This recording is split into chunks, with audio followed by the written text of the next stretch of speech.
combine a GT3 with Spa, it's pretty magical. It's exciting because you feel that it's the most important race of the season. Quite special because the track is already iconic. It's the biggest only GT3 race in the world. See the cars now get themselves into formation. Being the star driver sometimes, as I was already in the past, you see this whole grandstand full. It's emotional. I'm the only IndyCar driver with the only Bentley in the paddock. I'm very proud being here, and I wish that other people with disability could do the same. I think the first time I came here I was 14 years old. I've done it 5 times in between, but every single year I was here as a fan, as a supporter, it's everything I love about motorsport really.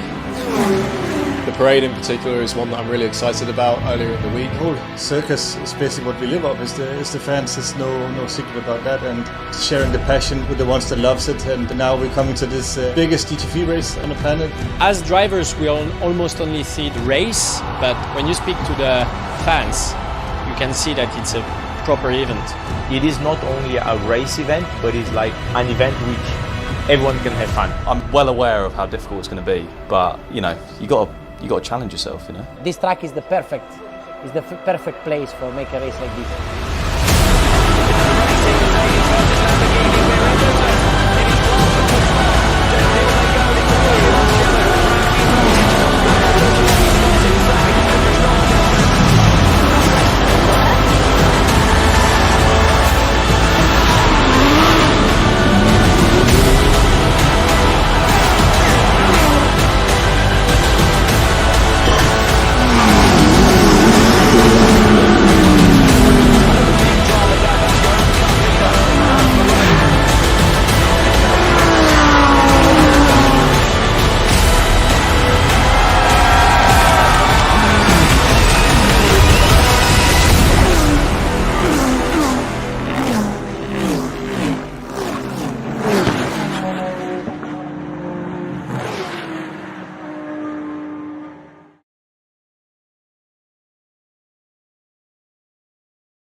You combine a GT3 with Spa, it's pretty magical.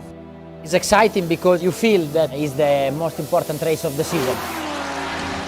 Quite special because the track is already iconic. It's the biggest only GT3 race in the world. See the cars now get themselves into formation. Being the star driver sometimes, as I was already in the past, you see this whole grandstand full. It's emotional. I'm the only IndyCar driver with the only Bentley in the paddock. I'm very proud being here, you know, and I wish that other people with disability could do the same. I think the first time I came here I was 14 years old. I have done it 5 times in between, but every single year I was here as a fan, as a supporter, you know, like it's everything I love about motorsport really.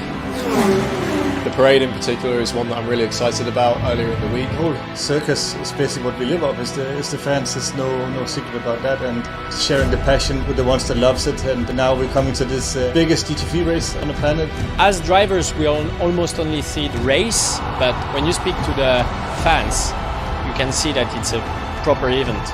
It is not only a race event, but it's like an event which everyone can have fun. I'm well aware of how difficult it's going to be, but you know, you got to challenge yourself. You know. This track is the perfect place for make a race like this.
You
combine a GT3 with Spa, it's pretty magical.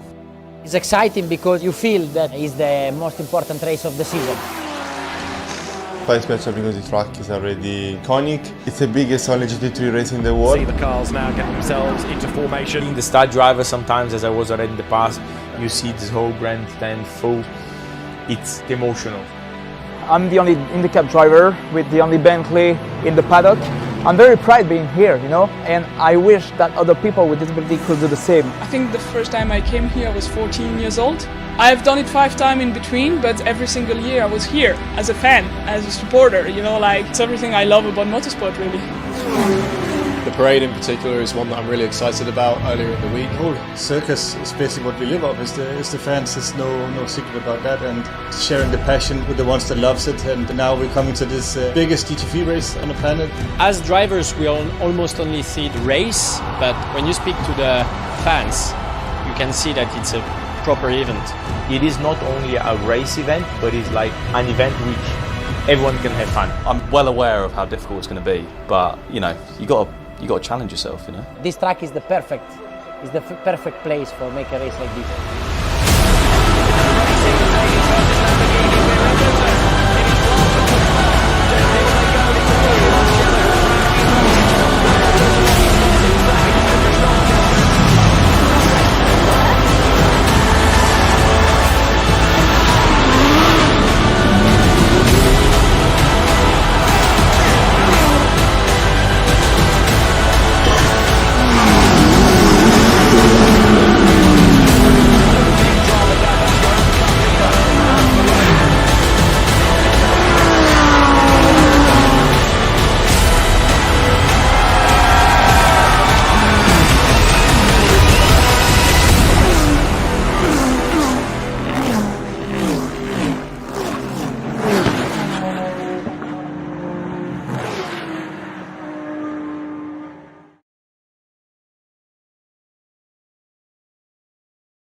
You combine a GT3 with Spa, It's pretty magical. It's exciting because you feel that it's the most important race of the season.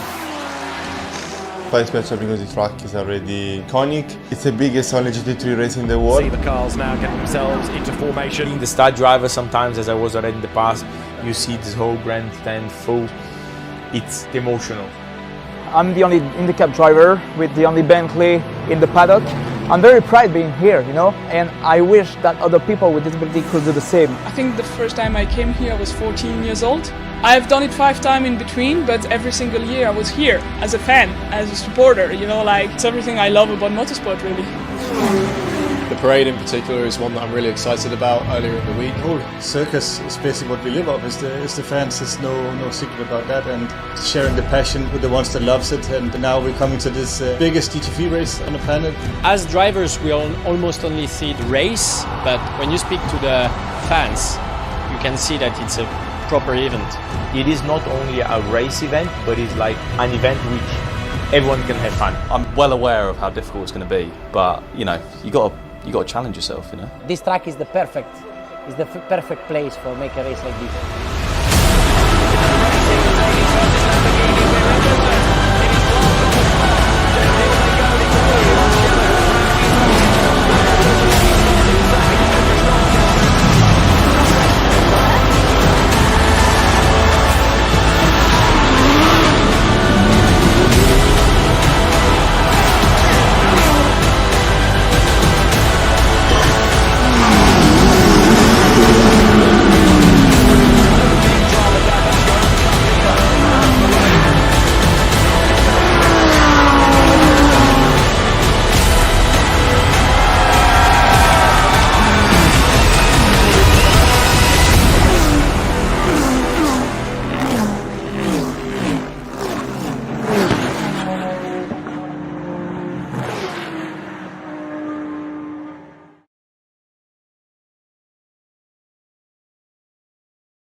the day. I'm gonna survive.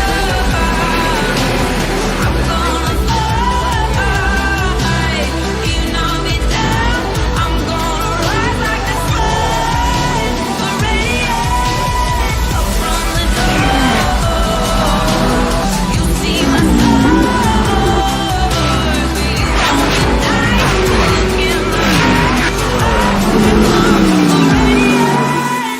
But in the darkness, you see the true face. The storm is coming, watch the light. Then we're gonna let go. It's how we gonna roll, turn the tide against the storm. I'm gonna survive. I'm gonna fly. You knock me down, I'm gonna rise like the sun. Up from the door. You see my scars, but you won't deny. The look in my eyes, become a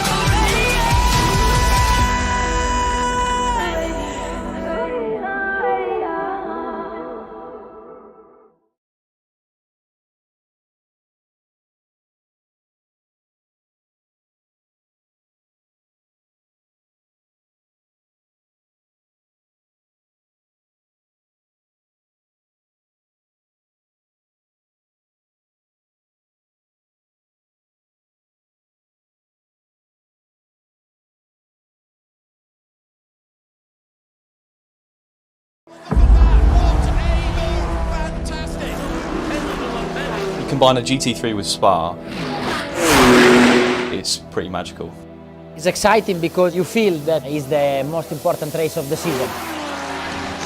Quite special because the track is already iconic. It's the biggest only GT3 race in the world. See the cars now get themselves into formation. Being the star driver, sometimes, as I was already in the past, you see this whole grandstand full.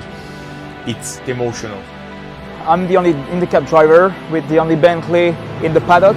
I'm very proud being here, you know, and I wish that other people with disability could do the same. I think the first time I came here I was 14 years old. I have done it 5 times in between, but every single year I was here as a fan, as a supporter, you know, like it's everything I love about motorsport really.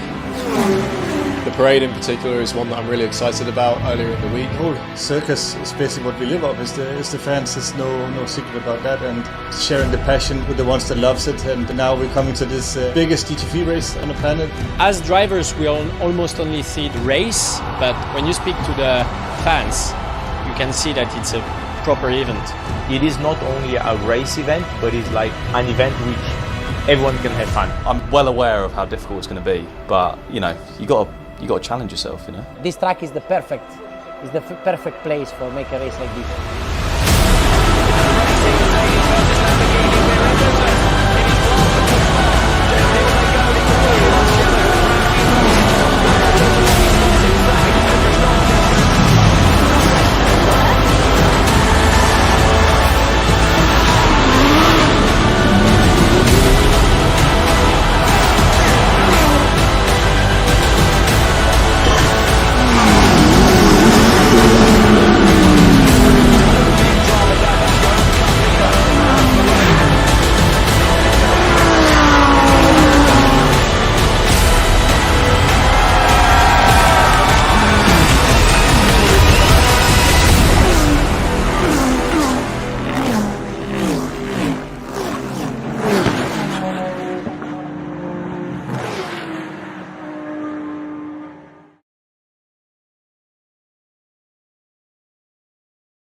We've been living in shadows, breathing.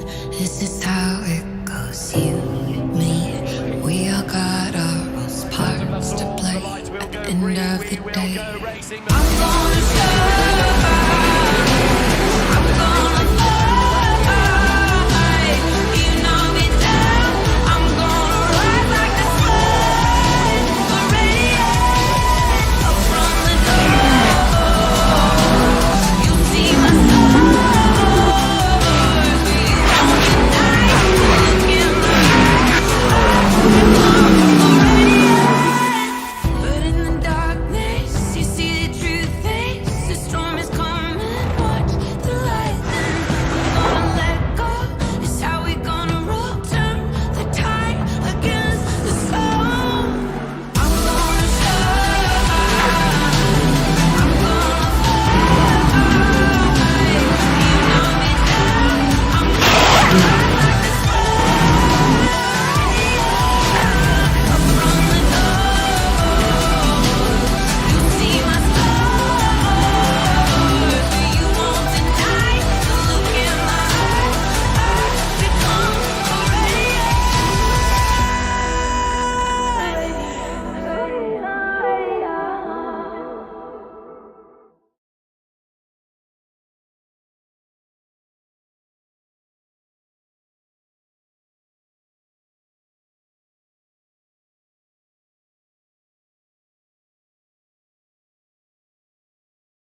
combine a GT3 with Spa, it's pretty magical.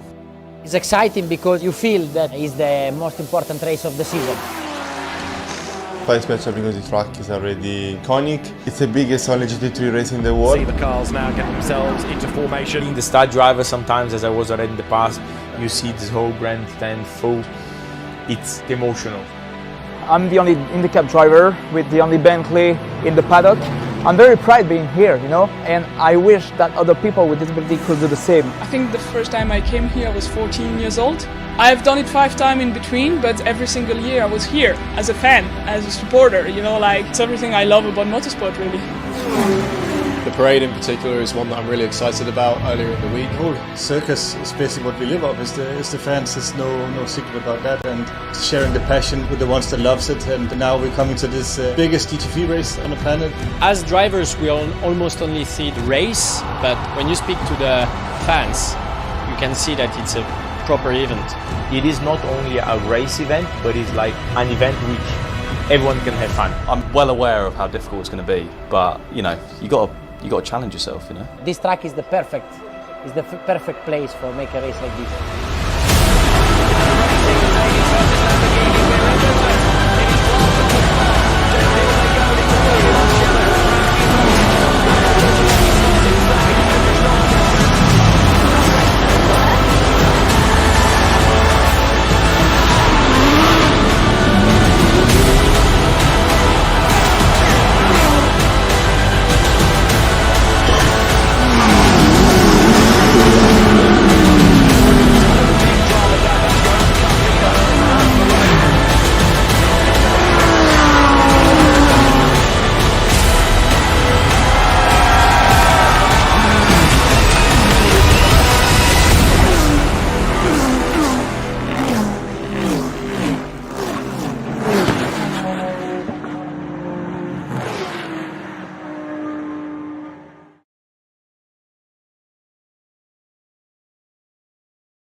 We've been living in shadows, breathing. This is how it goes. You, me, we all got our roles, parts to play. At the end of the day, I'm gonna survive.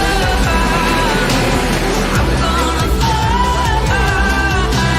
You knock me down, I'm gonna rise like the sun. Radiate up from the dark. You see my stars. We unite in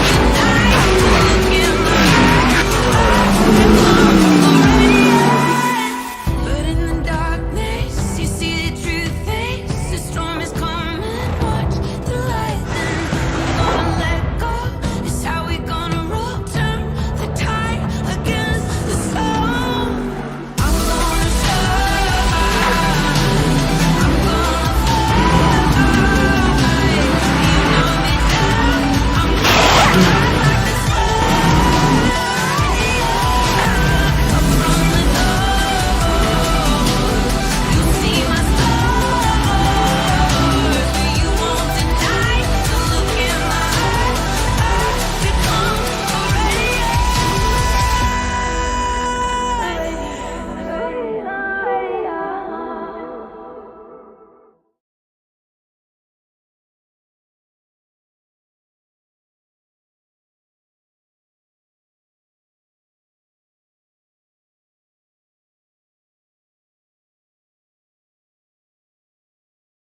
We've been living in shadows, pretend this is how it goes. You, me, we all got our roles, parts to play at the end of the day. I'm gonna fly,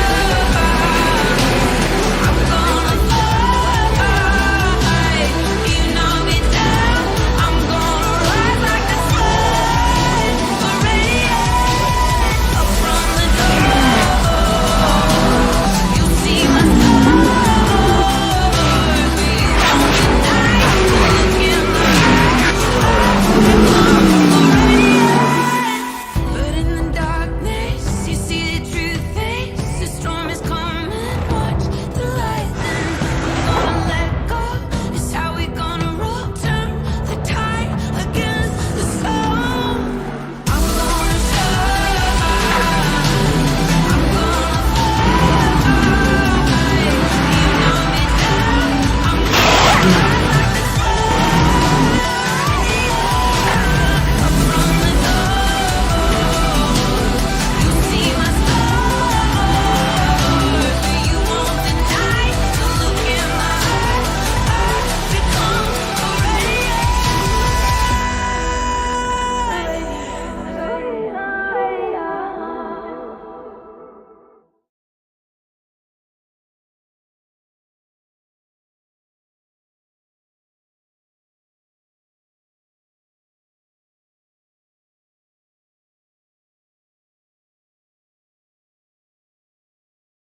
Combine a GT3 with Spa, it's pretty magical. It's exciting because you feel that it's the most important race of the season. Quite special because the track is already iconic. It's the biggest only GT3 race in the world. See the cars now get themselves into formation. Being the star driver, sometimes, as I was already in the past, you see this whole grandstand full. It's emotional. I'm the only IndyCar driver with the only Bentley in the paddock. I'm very proud being here, you know, and I wish that other people with disability could do the same. I think the first time I came here I was 14 years old. I've done it 5 times in between, but every single year I was here as a fan, as a supporter, you know, like it's everything I love about motorsport really. The parade in particular is one that I'm really excited about earlier in the week. The whole circus is basically what we live off, is the fans. There's no secret about that, and sharing the passion with the ones that loves it. And now we're coming to this biggest GT3 race on the planet. As drivers, we almost only see the race, but when you speak to the fans, you can see that it's a proper event. It is not only a race event, but it's like an event which everyone can have fun. I'm well aware of how difficult it's going to be, but you know, you got to challenge yourself, you know. This track is the perfect place for make a race like this.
We've been living in shadows, pretend this is how it goes. You, me, we all got our roles, parts to play at the end of the day.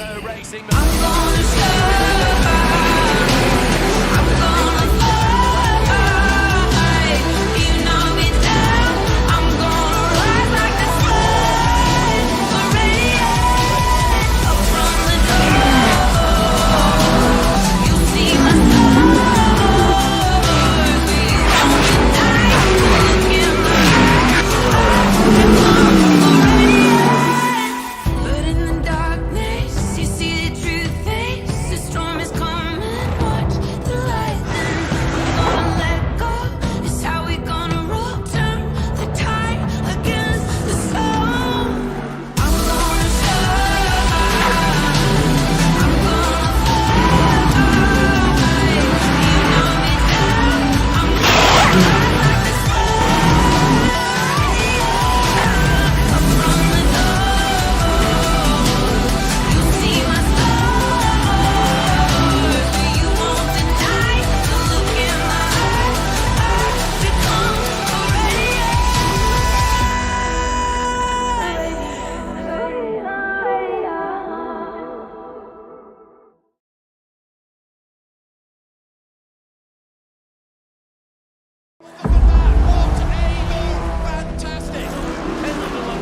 You combine a GT3 with Spa, it's pretty magical.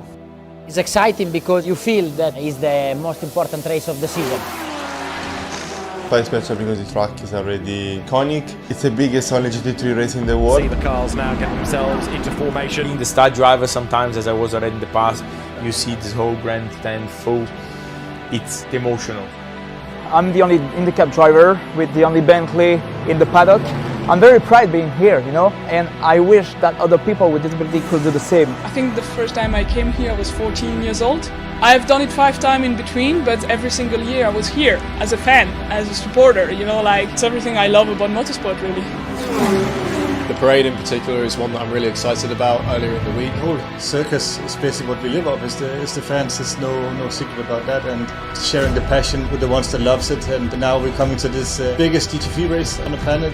As drivers, we almost only see the race, but when you speak to the fans, you can see that it's a proper event. It is not only a race event, but it's like an event which everyone can have fun. I'm well aware of how difficult it's going to be, but you know, you got to challenge yourself. You know. This track is the perfect place for make a race like this.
We've been living in shadows, breathing.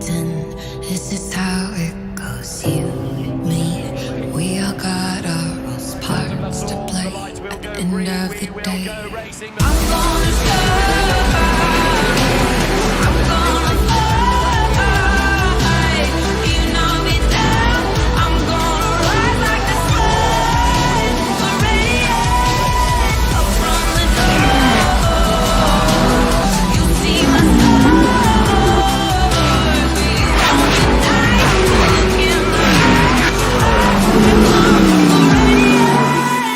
But in the darkness, you see the true face. The storm is coming, watch the lightning. We're gonna let go, it's how we gonna roll. Turn the tide against the storm. I'm gonna survive. I'm gonna fight. You knock me down, I'm gonna rise like the sun. Up from the dark, you see my scars, but you won't deny the look in my eyes. I've become a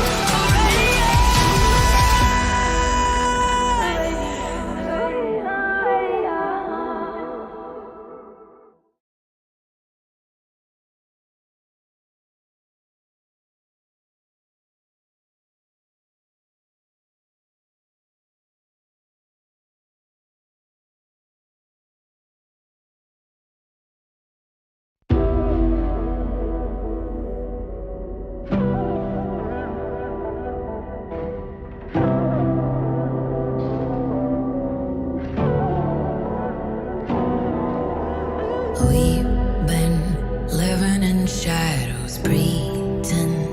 This is how it goes. You, me, we all got our roles, parts to play. At the end of the day, I'm gonna survive. I'm gonna fight. You knock me down, I'm gonna rise like the sun. Radiate up from the dark. You see my scars,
combine a GT3 with Spa, it's pretty magical. It's exciting because you feel that it's the most important race of the season. Quite special because the track is already iconic. It's the biggest only GT3 race in the world. See the cars now get themselves into formation. Being the star driver, sometimes, as I was already in the past, you see this whole grandstand full. It's emotional. I'm the only IndyCar driver with the only Bentley in the paddock. I'm very proud being here, you know, and I wish that other people with disability could do the same. I think the first time I came here I was 14 years old. I've done it 5 times in between, but every single year I was here as a fan, as a supporter, you know, like it's everything I love about motorsport really. The parade in particular is one that I'm really excited about earlier in the week. The whole circus is basically what we live off, is the fans. There's no secret about that, and sharing the passion with the ones that loves it. And now we're coming to this biggest GT3 race on the planet. As drivers, we almost only see the race, but when you speak to the fans, you can see that it's a proper event. It is not only a race event, but it's like an event which everyone can have fun. I'm well aware of how difficult it's going to be, but you know, you got to challenge yourself. You know. This track is the perfect place for make a race like this.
We've been living in shadows, breathing. This is how it goes. You, me, we all got our roles, parts to play. At the end of the day, I'm gonna fly.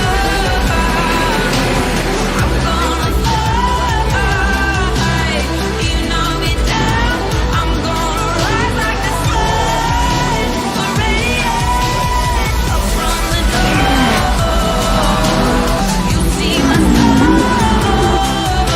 We won't unite.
The competing, the atmosphere, the vibe, the cars, it's just ingrained in my body. Now there is 150,000 variables that can go wrong. It's not going to be easy. It could be very challenging on the physical side. The circuit is so exciting at night. There's lights, there's smoke, there's debris. It's all confusing and mad.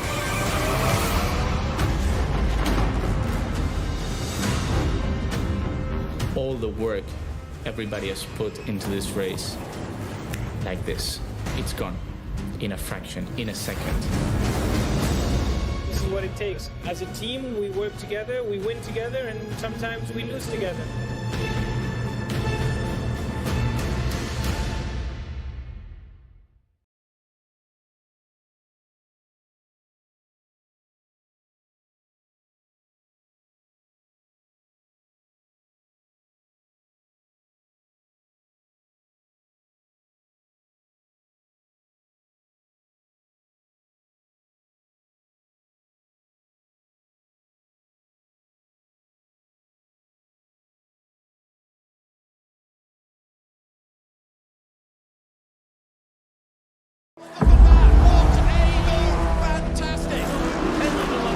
You combine a GT3 with Spa, it's pretty magical.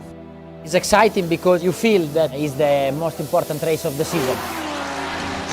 Quite special because the track is already iconic. It's the biggest only GT3 race in the world. See the cars now get themselves into formation. Being the star driver sometimes, as I was already in the past, you see this whole grandstand full. It's emotional. I'm the only IndyCar driver with the only Bentley in the paddock. I'm very proud being here, you know, and I wish that other people with disability could do the same. I think the first time I came here I was 14 years old. I have done it 5 times in between, but every single year I was here as a fan, as a supporter, you know, like it's everything I love about motorsport really. The parade in particular is one that I'm really excited about earlier in the week. The whole circus is basically what we live off, is the fans. There's no secret about that, and sharing the passion with the ones that loves it. And now we're coming to this biggest GT3 race on the planet. As drivers, we almost only see the race, but when you speak to the fans, you can see that it's a proper event. It is not only a race event, but it's like an event which everyone can have fun. I'm well aware of how difficult it's going to be, but you know, you got to challenge yourself, you know. This track is the perfect place for make a race like this.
The competing, the atmosphere, the vibe, the cars, it's just ingrained in my body.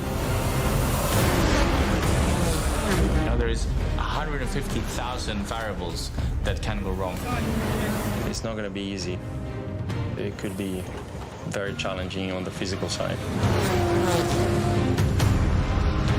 The circuit is so exciting at night. There's lights, there's smoke, there's debris.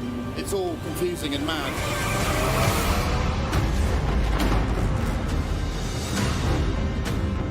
All the work everybody has put into this race, like this, it's gone in a fraction, in a second. This is what it takes. As a team, we work together, we win together, and sometimes we lose together.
We've been living in shadows, breathing. This is how it goes. You, me, we all got our own parts to play. At the end of the day, I'm gonna fly. I'm gonna fly. You knock me down, I'm gonna rise like the sun. Radiate up from the dark. You see my stars, we won't deny.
It's Martini livery that adorns the car of that same driver lineup of Michael Christensen, Richard Leeds and Kevin Estre.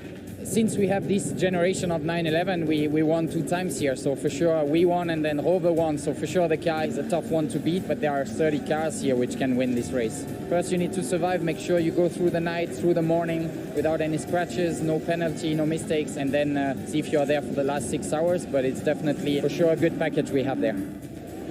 Apart from the overall contest, there is the Gold Cup to look at, and the Inception Racing McLaren is going to be a potential winner there. One of the drivers, the very quick Brit, Ollie Milroy. We're competing in the Gold Cup class, which is super competitive. We had a strong race last time out of Ricard's. You know, it was a solid win. Car felt amazing. It feels really good here at the moment. You don't really know what everyone's got until the race starts, but yeah, we're really excited. And obviously, number one rule here, in like any 24 hours, is stay out of trouble. So our number one goal is just to get to the end of the race without any scratches on the car, and then you know that you're going to be in a sensible position at least. From Iron Lynx comes Iron Dames, the all-girl crew, again Ferrari mounted, and one of the 4 drivers aboard is Sarah Bovy, the Belgian ace, upholding female honour and looking for a good result in class. I'm glad that we have the opportunity to defend, you know, women in the sport industry in general. But to be honest, it's not the reason why I'm doing motorsport. I'm doing motorsport because I love it. I love the competition. I love racing, driving fast. Being a racer here is always special to me. I have my family, my friends coming for support, and I'm glad that I can finally have my first home race of the season. Sky Tempesta Racing has had a frustrating time in 2022, but coming into the TotalEnergies 24 Hours of Spa, a change of team. The car now operated by the Haupt Racing team, and Chris Froggatt is more confident. I think it's about being consistent, making no mistakes, no drive-throughs. I think we had like 11 last year, so no drive-through penalties, track limits, careful of those, and just a clean race. I think that's the most important thing, staying on the lead lap until the last couple of hours and then giving it a real big push at the end. It's always challenging and so much luck involved as well. You never know with the weather here. It's up and down all the time, but I'm excited. CrowdStrike boss George Kurtz is another driver delighted to be on this grid and fully up for the challenge of 24 Hours of Spa. Not just the race appeals to him, but the whole atmosphere.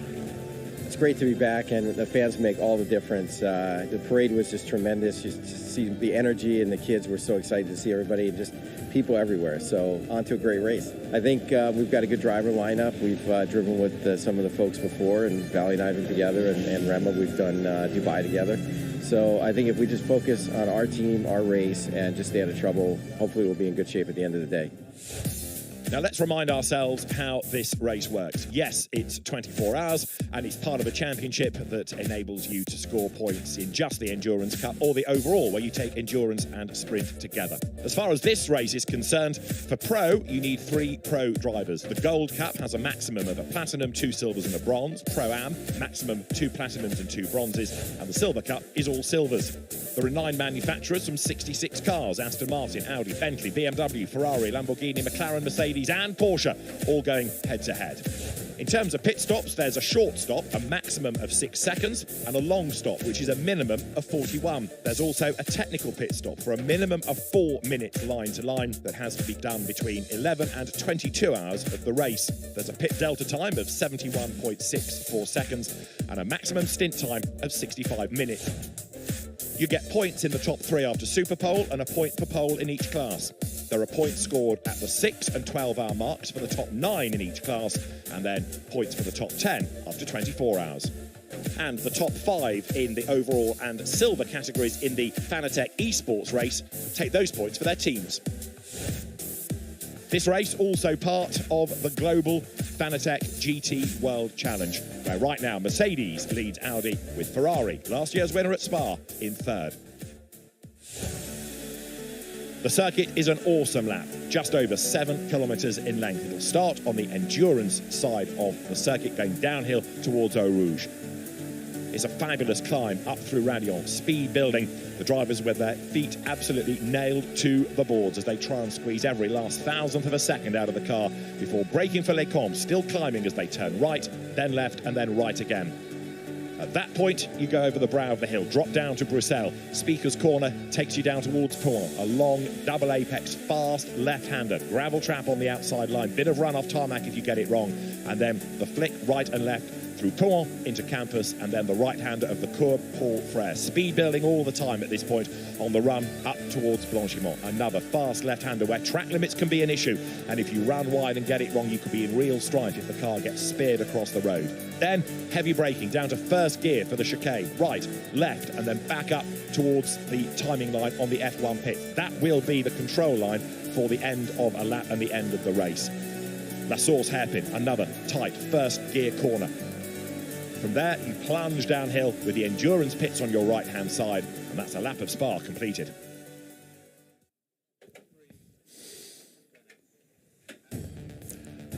So the grid is formed, the grid is packed, and 24 hours of GT3 action are ahead of us as the teams now get set to go into battle in the most un-Spa-like weather. David Addison and John Watson trackside. Just about everybody else at Spa, it seems, John, is on the grid. Look at that, it's a mass of people. Well, I don't know how many people are on the grid, but it's got to be in the low thousands. It is absolutely heaving, and there the new grandstands. As we look, just to get a glimpse of the temperature, 26 Celsius air, 39 unseasonably almost warm temperatures here, Spa-Francorchamps. Now let's go to the grid because Valentino Rossi is about to make his Spa 24 hours debut. Let's hear from the great man before we go racing. The star of the show at the moment, Vale, you've brought a whole sea of people with you as always. Your very first Spa 24. How are you enjoying the weekend so far? I cannot wait to start, and it's a great experience already be here on the grid because I have a lot of people, and look at the new grandstand that is full. So it's a great atmosphere for this fantastic race. We are there, and nothing. Nico will start, and I will do from the second hour. So we will see our pace, and we try to recover some position. And how are you finding the circuit and driving into the night? The circuit is fantastic. It's the perfect place for make a 24-hour race because when you drive, you enjoy a lot. Every corner is very interesting, so it's great. And I have half an hour during the night. It's difficult because you don't see very well all the points, but it's great. It's a great feeling. A great experience, and I wish you the best of luck. Have a great one. Grazie. Thank you. Ciao tutti. Ciao. Ciao. Well, Valentino Rossi has really been thrown in at the deep end this year because this is a tough championship to come and race in. This is a tough circuit to race at. It's a tough event to do well in. And this year particularly, we are fearful of lots of safety cars and interruptions because there are new gravel traps that are being put in around the circuit because motorbike racing has returned to Spa. Those gravel traps need to catch errant bikes, but they also catch errant cars. Let's go back to the grid. Raffaele Marciello with Amanda Busing. For 3 years in a row, the 88 Mercedes will lead the world's biggest GT3 race to the green flag. And Raffaele, this one, albeit a surprise. How did you find out the news? On Twitter this morning, I saw we were on pole. I mean, doesn't change so much. As I said, every year we started on pole the last 2 years and nothing happened. So, I mean, it's good to start on pole, but I'm not happy, not sad. I mean, I don't care to be on pole or to be last. It's just I want to be in the best position at the end of the race. Best of luck. So the Mercedes drivers inherit pole position because the car that was quickest in Superpole yesterday, the K-Pax Lamborghini, excluded from Superpole for a technical infringement, and the decision of the stewards was to cancel all the lap times set during Superpole, so it goes from being fastest down to 20th, then a grid drop of 10 places, so it will start 30th on the grid, and a fine of €25,000. The car is at least in the race, but it's got a lot of work to do from the 15th row now. And the problem the K-Pax team have got is that the car had to remain in Parc Fermé. It wasn't released to the team until around about midday here Saturday afternoon, so they've had precious little time to prepare the car for this event as opposed to what they would have normally expected. Now, Ezequiel Perez Companc is another man to watch this weekend in the Silver Cup. Let's hear his thoughts. He's with Gemma Scott on the grid. As Gil, you're no stranger to this race, of course. You won the Silver Class last year, 2021, starting from not quite midfield, but a lot of work ahead. Yeah, last year we had the same, you know, this is not a one-lap race, it's a 24-hour. I think last year we did a good job, you know, also we learned a lot of stuff. We came with new stuff also for this year, you know, every time we try to surpass ourselves, and I think this year also we did a mega job in the preparation of the race, and I think for the race, for sure, even if we don't start in front, I think we are massive contenders for the Silver Cup, so yeah, look out for us. It's a long way to go. Have a great race. Thank you. Thank you very much, and go Pandas. We've still never been able to get to the bottom of where the Mad Panda reference comes from, but it's a bit of a cult following now. Antonio Fuoco then for Arne Links, number 71 Ferrari. He was disappointing in Superpole yesterday, unfortunately, but certainly going to be a man to watch over the opening few laps of the race. I'll get John to talk about these gravel traps a little bit more in due course, because they are going to play a big impact. One of last year's winning drivers is Côme Ledegar. He's gone from Ferrari back to Porsche, and he's ready to talk to Amanda. Well, last year's race winner returns to the Spa 24-hour now in a Porsche. When you compare the Ferrari and the Porsche at the track, what are the biggest differences? I would say that the car are quite different, because you have a car with a completely rear engine when the Ferrari is a mid-engine. So let's say our car is quite strong on braking efficiency and traction, and also if we have some rainy conditions, it would be perfect. It's a long race, 24 hours. As a driver, how do you maintain pace? Definitely. I think the key this year will be to stay out of penalties and to see the day around 3 p.m. and to see where we are, and then we can finally start to push and to manage the situation, but it will be tough. Thank you.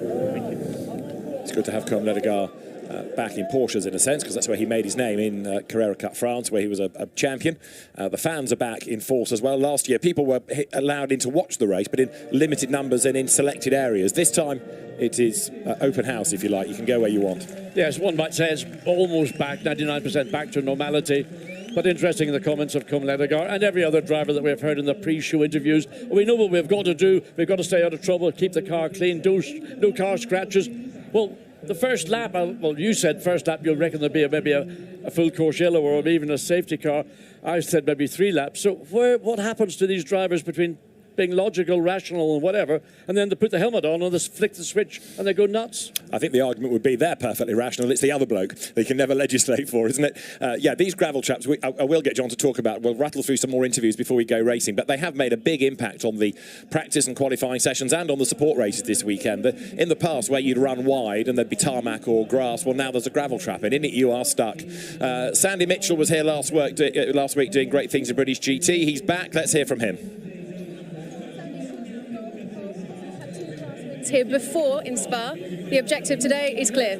Yeah, exactly. We've won alongside Barwell in silver and in Pro-Am before, so yeah, to add a gold pot next to that would be lovely. But yeah, I mean, a great start to our weekend. Brilliant effort by all 4 drivers to get the combined pole position for class. So yeah, we'll be pushing on and trying to hold that for as long as possible. But a very, very long way to go, obviously, and yeah, we've got to get stuck in, survive the start. It's looking hectic, so yeah, it's going to be a dogfight for the first few laps. Yeah, it really is going to be a busy first lap.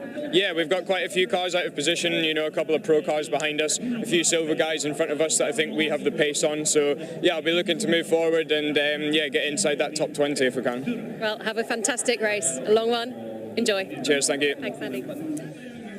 So Sandy Mitchell gets set in the very spectacularly liveried Barwell Motorsport Lamborghini. It is, of course, going to be a rolling start. The race starting at 4:45, so in a sense, there's not that much of the race before you get into the darkness, but then tomorrow sort of feels longer because you're coming out into the dawn. There's so much more of the race still to go. I think you meant into the sunrise. I know what I meant. But you take my point. I do. I mean, it will be going into night time. It's 15 minutes shorter than it would have been normally, but it seems a lot shorter just because of the later start. And then from the sunrise, whatever time it's going to be up 5:30, 6 o'clock, all the way through till 4:45 in the evening, you've got 11 and a bit hours of more or less daylight racing. And of course, as everybody has said, it's the final 6 hours that maybe where the race will finally begin to unfold, and we might get an indication as to which of the teams that are still running are going to be in a position to challenge for the lead. And between that, the first 6 hours, there's a point score. After 12 hours, another point score. So a lot of racing, particularly at the 6 hour and 12 hour mark, that teams are mindful of. They want to get those points. They are almost free points for the teams. Sure.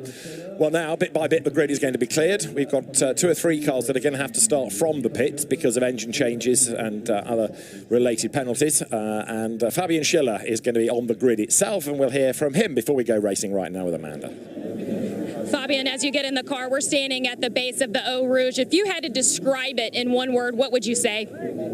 Crazy. Yeah. What's the secret to it? Well, it's just special. It's amazing. Have a great race. Fabian Schiller was impressive in Superpole. He was one of the only non-pro drivers to get in there, running in the Silver Cup. So he gets his balaclava on, he'll get into the car that have got to do battle for 24 hours. A new Pirelli tyre this year, in addition to these gravel beds, and so the team's quite keen that they have as many laps at a good pace, safety car laps preferable to full course yellow laps. Felipe Nasr, ex-Grand Prix driver, makes his Spa 24 debut. He's with Gemma. Felipe, your first experience of the Spa 24, it's quite a race.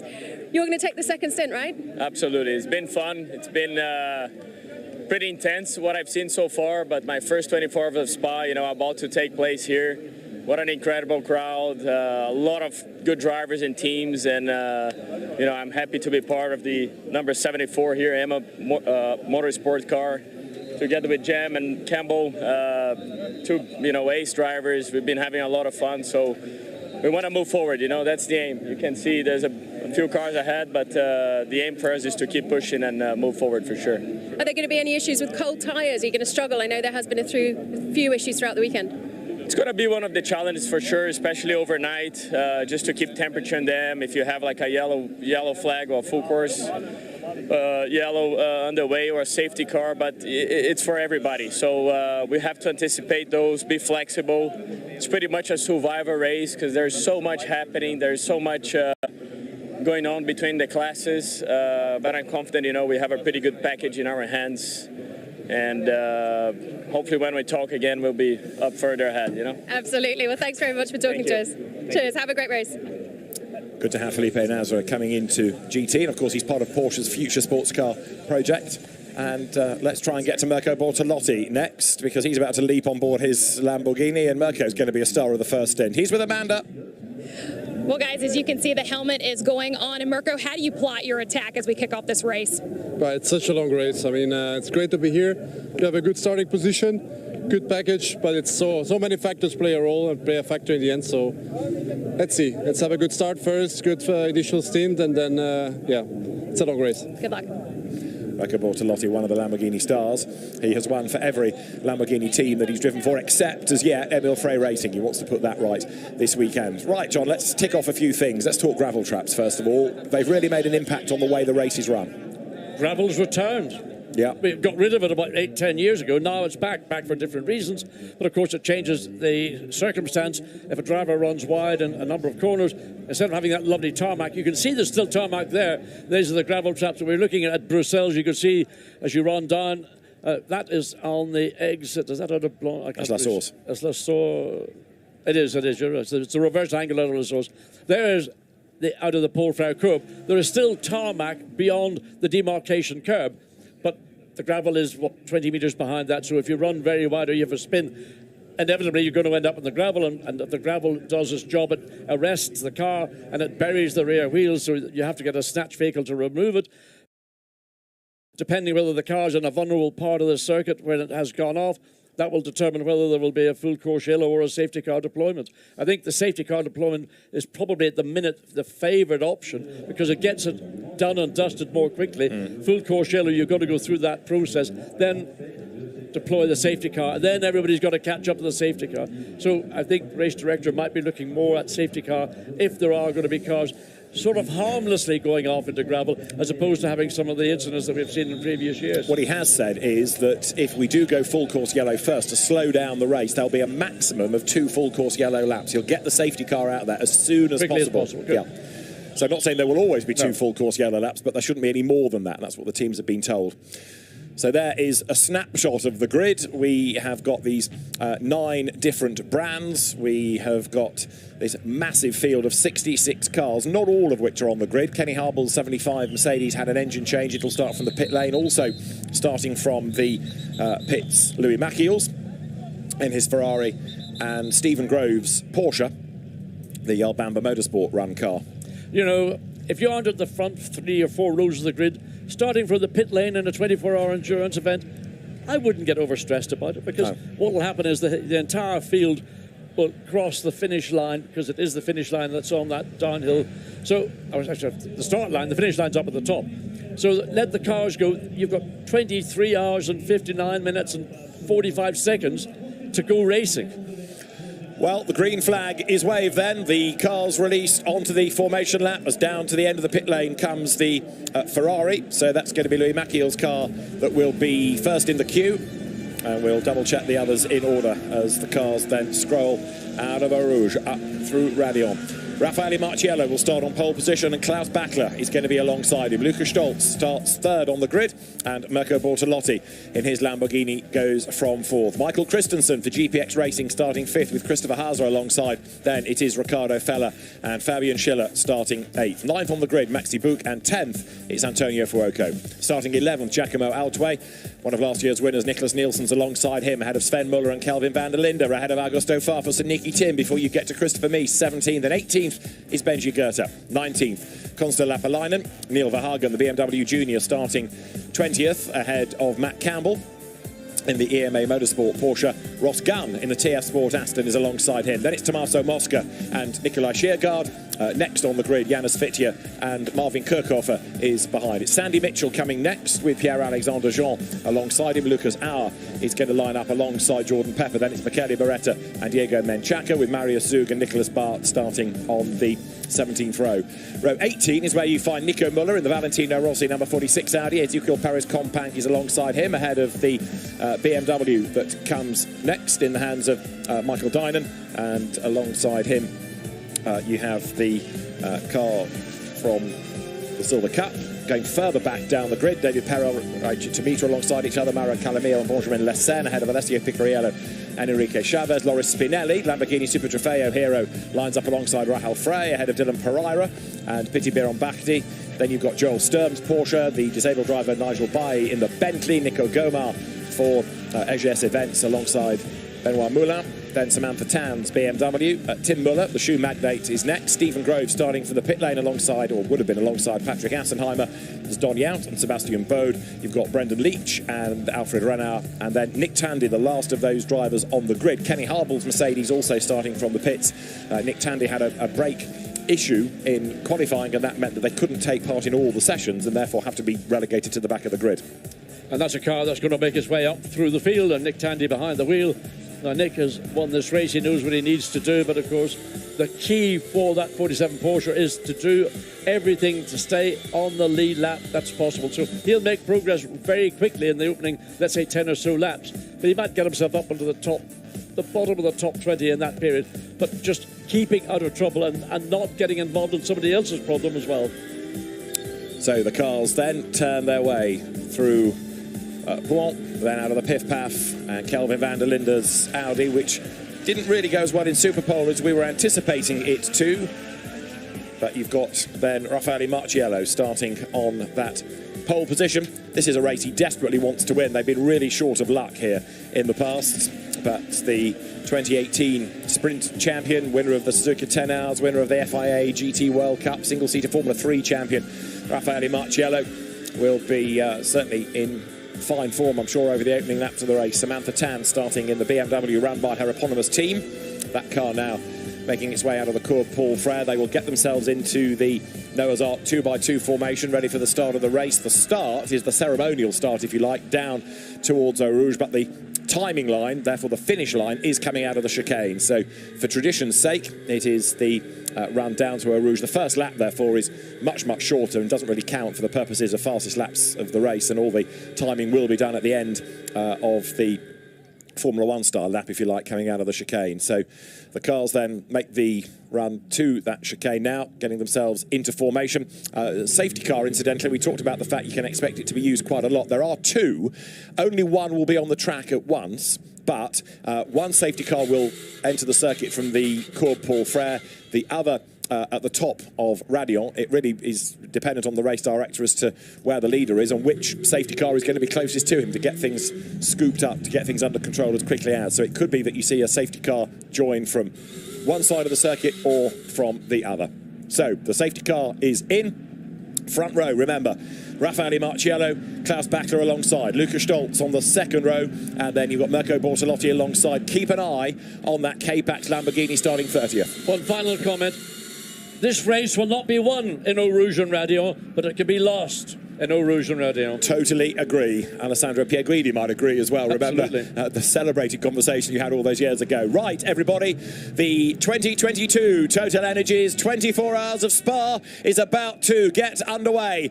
Out of La Source they come, speed builds up towards the lights, the flags are ready, the lights will change, the race gets underway now. Great start by the Porsche of Klaus Bachler. Then as they dive downhill for the first time, the green Dynamic Motorsport Porsche takes over the lead as they sweep their way through Eau Rouge, ready to make the climb uphill. Lap 1 of 24 hours of racing. Everybody so far so good as they make the climb up through Radion, heading towards Les Cons. It is Porsche ahead of Mercedes, but on his toes there, looking the number 95 Aston Martin trying to dive up on the inside line. Nicky Team, Bachler leads, Marciello leads Bortolotti as they get to the first timing point up towards Les Cons. Just look how busy the racetrack is. I mean, that is an absolute traffic jam as they come into Les Cons, then the drop back down through Malmedy, the run down to Bruxelles. Everybody apparently behaving extremely well. We don't think, well, kicking up dust on the exit of Malmedy, but that's not an issue. But back, cars are almost 4 abreast coming down the Camel Straight.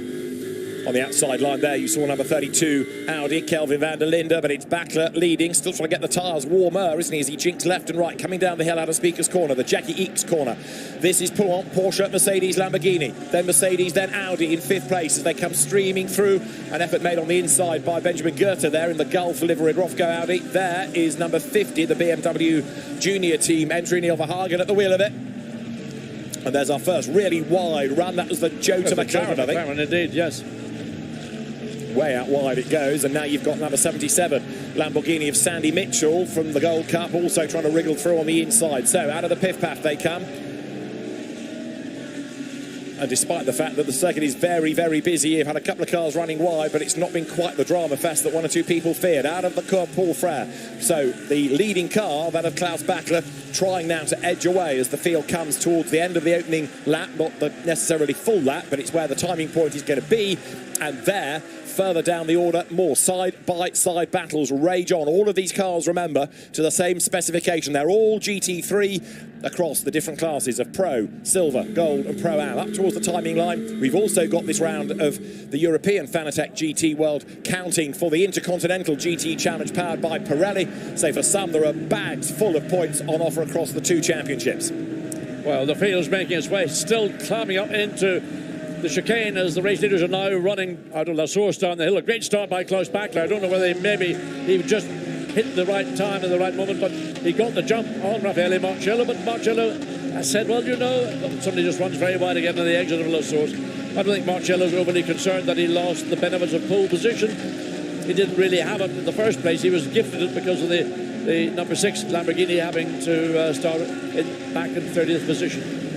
So the field then now streams uphill for the first time, if you like, from a proper flying racing lap. 3 wide in the mid-pack. Ezequiel Perez Compact in the Mercedes with lots of grunt in a straight line. Streams round the outside. Also here, the Sky Tempesta Racing Mercedes out of the Haupt Racing Team stable tries to gain places. Loris Spinelli at the wheel of it. He races these cars in America with the Lacratine. He goes through there.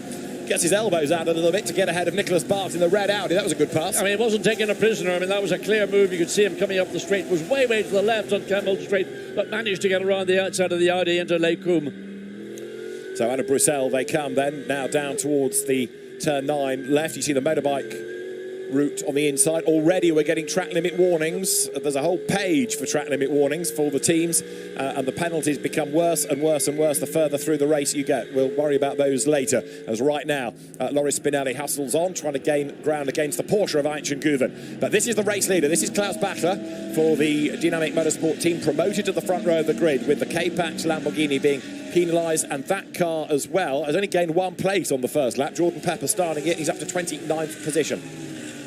And it's all sort of rather surprisingly calm. I mean, we thought there was going to be lap 1, maybe a yellow flag, and I said maybe lap 3, but right now everything appears to be running, in spite of how close the cars. The midfield is running. Mirko Bortolotti in 3rd place. He's sitting there watching to the tail, but he's got to be careful because directly behind him got Lucas Stolz in the number 2 Mercedes, and he will not need a second invitation to see if he can squeeze through. Out of the chicane, this is 2 laps completed. Only 23 hours and 55.5 minutes to go as they come across the line. Bachler to Marciello then, he's 0.4 of a second. 3rd is Mirko Bortolotti. Lucas Stolz there is 4th. 5th is Christopher Hauser. And then 6th, you'll see the back of it there, the Martini liveried Porsche, Michael Christensen at the wheel. Yeah, the pace right now at the front is very quick indeed. Klaus Bachler's got the fastest lap 2, a 2:19.6, considering these cars are loaded with fuel. But down the hill, side by side, the 32, who's going to concede the Porsche by just, oh wow, does it ever just cut the nose off the Audi? That's number 100, Sven Muller versus Kelvin van der Linde. And then behind them, you've got Augusto Farfus. And also into that mix now is the Aston Martin. So that's Nicky Team, Christopher Meese next in the queue. In 7th place, incidentally, Fabian Schiller, who is the one silver right up there against all the pros, doing a very, very impressive job indeed. So looking back here from van der Linde's car, that's Augusto Farfus in the BMW behind, and you see as you run out of Le Combe how little room you have to play with these days. Hardly any grass, but lots of gravel. Yeah, some corners it's more evident than others. The gravel trap on the exit of Bruxelles is a little bit further off the racetrack, but it's easy to get to. Down the hill into Pool. Still, Klaus Bachler's in control, but really it's the lead is what is half a second when they came across the line at the end of lap 2. Not much difference as they go down to Pujo on lap 3. So through that fast, long left-hander they turn. So Klaus Bachler it is, currently the overall leader. The leading silver, Fabian Schiller. The leading gold is Sandy Mitchell. And then of the Pro-Ams, Alessio Picariello, the Belgian in the number 24 Porsche, holding sway right now. The field turns out of campus through the Cours Paul Frere. And where's the next fight going to come from? It's going to come from Bortolotti, isn't it? Because now the Lamborghini, having got itself up into 3rd place at the expense of Luca Stolz, has done absolute best in the middle sector. There is the silver leader, Fabian Schiller. I was just mentioning how well he was going overall. He's 7th, and his next target, Michael Christensen, in the Martini Porsche. Down they come then into the chicane, up towards the end now of lap number 3, and Bortolotti, I think, is going to be unleashed very shortly onto the tail of Marciello. Well, he's been running within of what, 7 tenths, 3 tenths, 4, just varies literally lap to lap. They come now to complete lap 3. So Mirko Bortolotti, I suppose like everybody in this line of cars, are all having their basic pace being dictated to by the car directly ahead of them, and it's very difficult to find a way around a car that's got an equal pace to that of yours. So whether that will have to wait until we get into a lapping situation, which will probably be coming in the next 15-20 minutes. Round Les Sources then they turn. Garage 59, McLaren goes through, and the Allied Porsche was making a move to the inside as they break for the hairpin that time. The field streaming over the top of Radion up the Kemmel Straight. And so now Mirko Bortolotti, I said he'd done an absolute best in the middle sector. He's done an absolute best lap as well as he hustles on in pursuit now of the race leaders. Klaus Bachler ahead of Raffaele Marciello. That's a very, very strong lap from Mirko Bortolotti at this early phase. Remember, okay, they're on fresh rubber, but they've got a load of fuel on board. There is Sandy Mitchell leading the category in the Barwell Motorsport Lamborghini. He's the Gold Cup leader right now from Lucas Auer, number 57 Mercedes, if you catch a glimpse. But currently, Sandy Mitchell is right on the tail of Marvin Kirchhofer in the Jota McLaren. That's Michael Christensen, who's dropping away just a little, isn't he, from that leading quintet? But there's a long way to go. Keeping out of trouble is part of it. The Rofco Audi a little bit sideways there, perhaps coming down into Pool. That was Benji Goethe. Next wave of cars through, including number 46, then the Audi that has got Nico Müller at the wheel of it. That is the Pro-Am leader, Alessio Picariello, who's done much of his racing out in the Far East, but Belgian by birth, and Alessio Picariello, another very quick, if underrated driver. So again, it's all the way through the field. It's literally follow my leader. The odd Audi dropping a wheel off. They exit as they came out of Fagnes down into campus. So those are again the same sort of thing. In second corner in succession, we've seen the Porsche drop a wheel off, and you've got to be careful you drop that wheel off any further. There's a drop between the edge of the tarmac and where the gravel. That also is a concern for tyres. You cut a tyre down very quickly if you do drop a wheel down. Fantastic noise that this field collectively makes. We talk about the different shapes and sizes, it's the different sounds as well as the cars then stream down to the chicane. Picariello here in the number 24 Porsche. It's a Herbert Motorsport car. There, Loris Spinelli in the Sky Tempest and Mercedes way up the curb. Here are the leaders coming down the hill then. It is still Bachler just ahead of Marciello.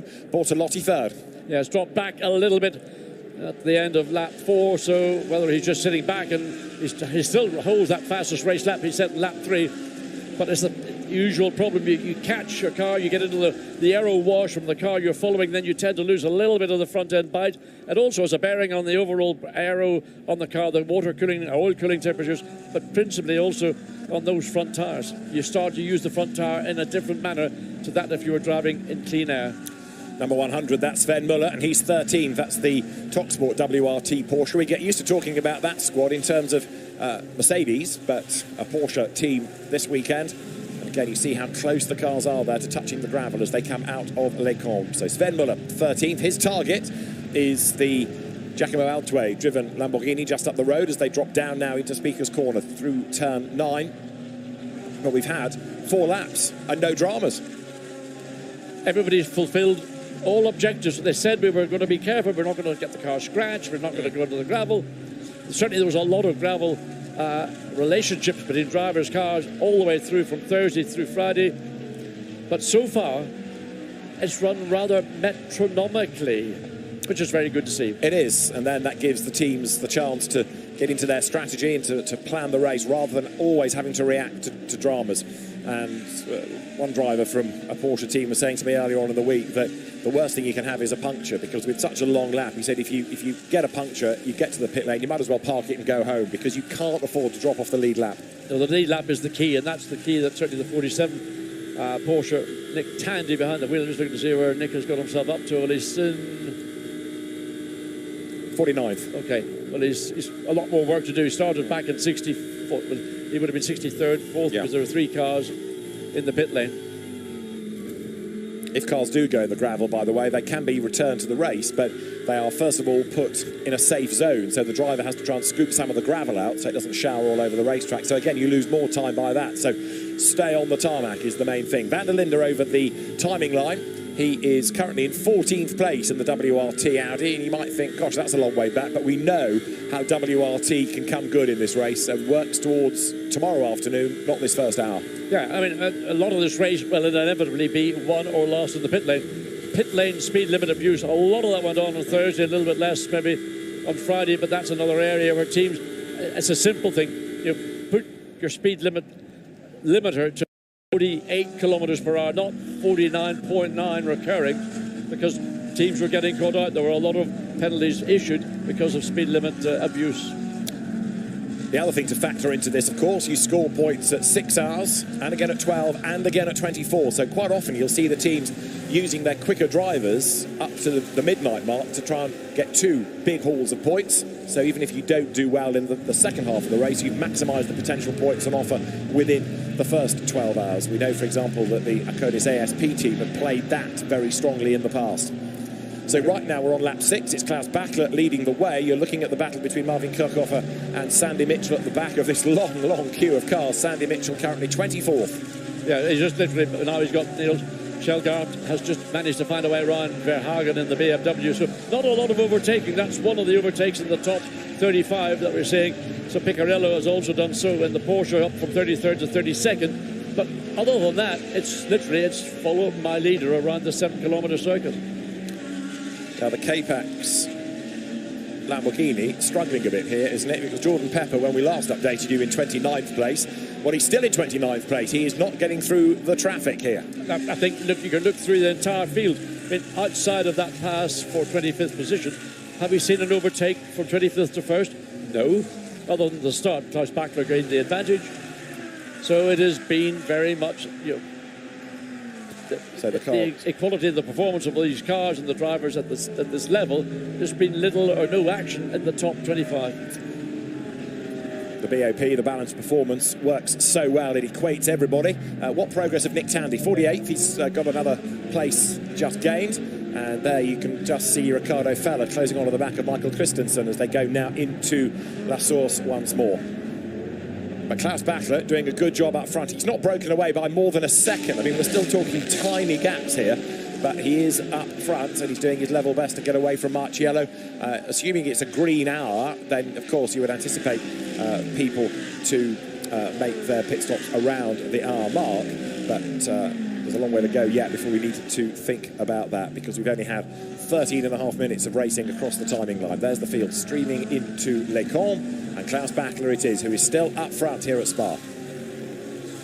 Christensen coming under attack from Feller now. That's for 6th and 7th places as they come over the brow down to Bruxelles, and it is Klaus Bachler then, the race leader. So let's have a quick look at the start of the TotalEnergies 24 Hours of Spa, this enormous grid lining up. And as the lights change, it was a demon getaway by Klaus Bachler, who took over the race lead as the cars streamed downhill for the first time. Porsche ahead of Mercedes, Raffaele Marciello tucking in 2nd place. And in 3rd was Mirko Bortolotti ahead of the Lucas Stolz, Mercedes, and Christopher Hauser's Audi next. Lots of people fearful of dramas on the first lap, but everybody managed to get through without problems. Aboard number 7, the Inception Racing McLaren, Frederick Schandorf, and his view became very crowded indeed. It was tight going through La Source hairpin as well, this long field of 66 cars together. This is the leader. This is Klaus Bachler, and to the eye, Raffaele Marciello is just that little bit closer. Yes, it's sort of there's a bit of seesaw between the first, second, third cars. Mirko Bortolotti was the man on the move about 3 laps ago. He's dropped back from the back of the Mercedes of Raffaele Marciello. Now Marciello looks as if he's maybe running down the lead Porsche Klaus Bachler as they come up into the chicane. This is for the conclusion of lap 7. And there you can see the gap between 2nd and 3rd is a little more than it was. And now Mirko Bortolotti's got Lucas Stolz breathing down the back of the Lamborghini, just 0.6 of a second behind the 3rd place. So the cars come over the timing line. The start of the race, of course, is on that run down to Eau Rouge, the traditional start line, but the timing line and therefore the finish line is as they come out of the chicane on the so-called Formula 1 pits. The top speed going through Eau Rouge on our race vision powered by AWS graphic.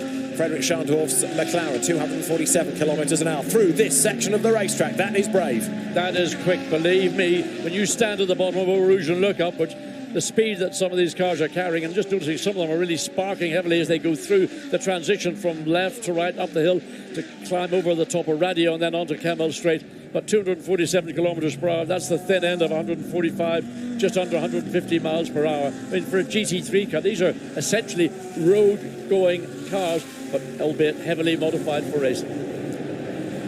The lead gap was down by 1/10 last time, and Raffaele Marciello is still chipping away, isn't he? So we have barely had 15 minutes of racing, but Marciello in 2nd place now, feeling that perhaps this is the time to push, getting into a rhythm. Mirko Bortolotti safe in 3rd, and Jordan Pepper in the car from K-Pax, the Lamborghini that was fastest in Superpole, then for a technical infringement had its times disallowed. So it fell to 20th, given a 10-place grid drop, fell to 30th. It's gained another spot, but it's still only 28th. And Jordan Pepper is not finding it easy to get through the traffic. This is Marciello's view in the box, in the screen, and that's the car from the outside chasing after the leader. Well, just to think about Jordan Pepper and number 6 Lamborghini, they are now just looking to see the gap, but it's 23 and a bit seconds behind the race leading Porsche. We go back to Klaus Bachler, and you can almost imagine that Raffaele Marciello, he's broken clear of the challenge that was coming from Mirko Bortolotti in 3rd place, so he can now forget about Bortolotti for the meantime and focus solely on what can he do to run down the lead Porsche. He lost the lead as the lights went out down into Eau Rouge. Bachler had a really good start. Maybe Raffaele Marciello was a little bit more apprehensive at the start, but now he sees an opportunity. He's going to create that opportunity to try and... But it'll all maybe be about how are your tyres responding. This has been a really high pace, high speed opening number of laps. Klaus Bachler in the green Porsche leads as they come over the line. And then in 2nd place, it is Raffaele Marciello's Mercedes. 3rd is Mirko Bortolotti. Then going through in 4th place, Lucas Stolz. The rest of the field files through then out of the La Source hairpin with Christopher Hauser in 5th. Michael Christensen 6th. 7th, Ricardo Feller. 8th, Fabian Schiller. 9th, Maxi Buch, another former winner of this event. And 10th, Antonio Fuoco. Good battle developing here, look. Augusto Farfus under attack from Nicky Tim. BMW versus Aston Martin. That's for 15th. Always watch, always worth a look to see what Nicky Tim is going to be doing, because he is a genius at creating opportunities for himself. And Augusto Farfus in the BMW, he's not shoddy as well, because he knows how to defend as well as attack. But again, you can see as they come down Camel Straight, there's little that's pick and choose between the top speeds. Even if you do get a good run through Eau Rouge and over the top of Radio, the difference in top speeds of these cars might be 1 kilometre or 2 per hour at maximum, and the straight just isn't long enough to make something out of it. Nicky Tim, you can see how much he's been making progress trying to keep himself in that battle with Augusto Farfus and the BMW. So through they turn, out of Bruxelles then, drop downhill, and right now, Klaus Bachler's advantage still hovering around that 0.6 of a second mark. A little bit of dust in the air there. Yeah, I think somebody took a little bit of the inside of the corner, kicked up the dust. Those following don't really want that because it gets onto the racetrack, it's onto your tyres. So the track momentarily becomes a little bit less grippy than it would have been one lap earlier as they thunder down out of the end of Pouhon corner, then down to Vanya. So Nicky Team in the Beach Dean Aston Martin running in 16th place. Got to be aware that Christopher Mies, a major challenger for Audi. Whenever Christopher Mies is in an Audi, he is always going to be on his toes. So Nicky Team thinking about the BMW, but likewise Christopher Mies thinking about how can I get past these two cars, not just the one. So the field swarms through, and the cars now have got 8 laps in the book. Race leader remains Klaus Bachler, 0.6 of a second over Raffaele Marciello. Mirko Bortolotti there in 3rd place. Remember, we don't anticipate pit stops up until the hour mark, so 20 minutes of the race completed as the leader breaks the beam, this time with 9 laps done. Through they stream. Look at the BMW battle over Nicky Team there. And as they come now down to La Source hairpin, we've got then nose to tail. Farfus just ahead of Team. Those two virtually as one. Now this is perhaps where the Aston Martin might have the advantage, but he went a bit wide. Yeah, but he's going to try and get himself into the tail of the BMW. So if he can get a good, clean run up through Eau Rouge and Radion, he might have a shot going up into Les Combes, but not close enough.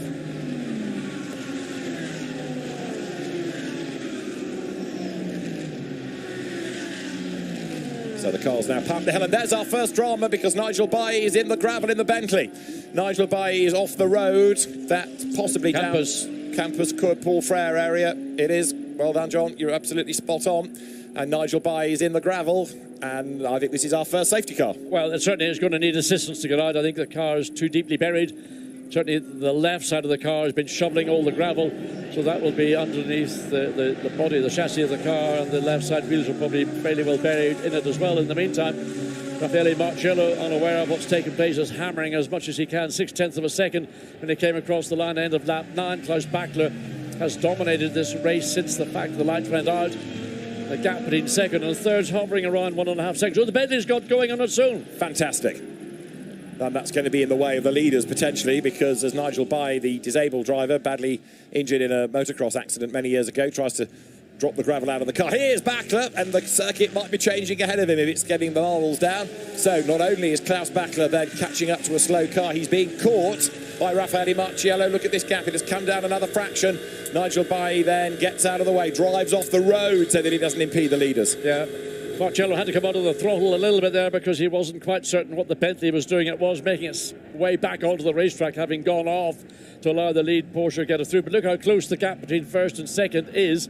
So now Marciello within, a couple of tenths of a second of the lead Porsche as they come up to complete lap 10. Through they turn. Bentley stays out, so despite the trip into the gravel, Nigel Bailly continues on his way. And going through then now over the timing line, Antonio Fuoco, number 71 Ferrari, 10th place he is. Just up the road ahead is Maxi Buch. Down through the gears into the hairpin. Ferrari brakes that little bit later, closes on the Mercedes. I don't know what the iron links Ferraris did, but they seemingly, when it came to the shootout last night, they didn't have the pace they illustrated earlier, both on Thursday and on Friday. So maybe this is going to be a longer game for Ferrari than that of trying to lead from the front.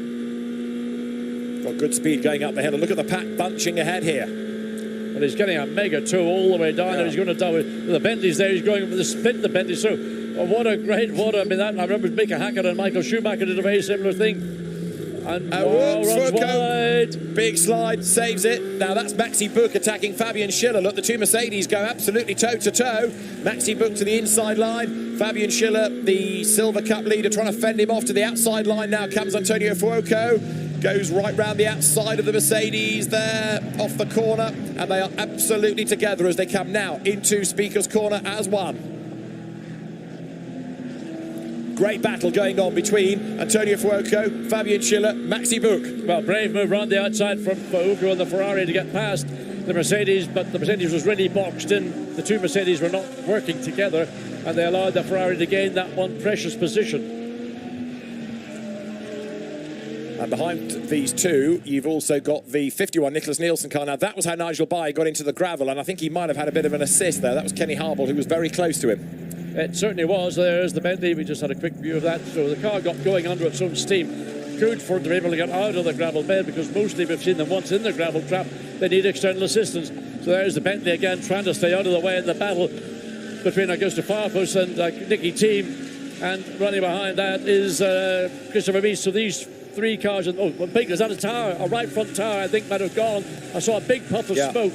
I thought it was the Bentley as well, going wide. Maybe that's a legacy of gravel on the tyres. Nigel Bay possibly in more strife. We'll keep an eye on the field. Streams up now towards the chicane once more. Bit of debris in the road there, look. Watch Nicky Thiem. He had a little sniff, did you think? Down and up, Benjamin Goethe. He's taken advantage of that. He's getting alongside Christopher Mies. Can he make it stick? No, he's not, but it just shows intent. Goethe, very, very combative. Look how close he is to the back of Christopher Mies' car. Over the timing line then, down towards La Source. And so those first few laps of being conservative and getting into a rhythm, now battles are developing, aren't they? Now people are getting stuck in more. Side by side out of the hairpin at La Source. On the outside line in the Gulf colours is Goethe, and right there alongside him is Christopher Mies. They could not be closer. An easy way to cut a tower down. And in fact, Christopher Mies has backed out of it, given Goethe the option to get into Eau Rouge ahead, whether he believes that Goethe might be quicker. But now look what's happening. Christopher Mies has now found himself in Matt Campbell and the Porsche all over the back, so he not only may have lost a position, he might lose a second position.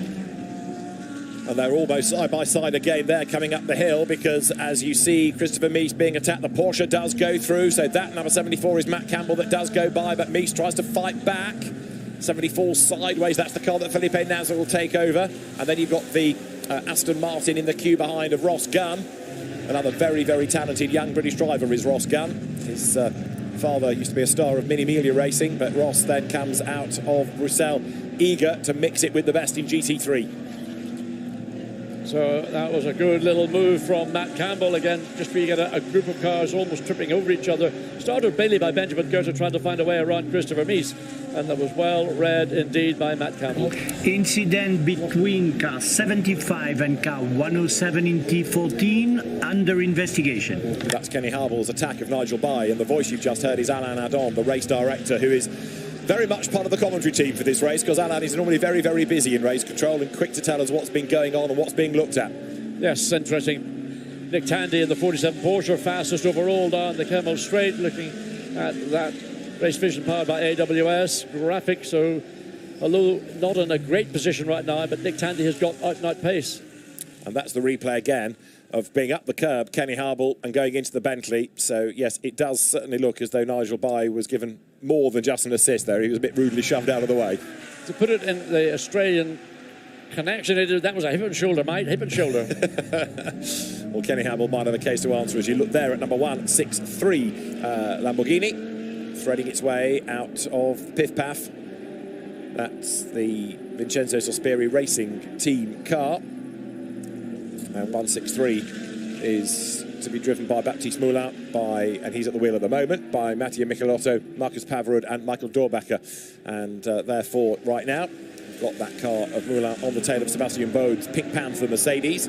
There's the sister car, 563, that comes across the line much, much further up the order.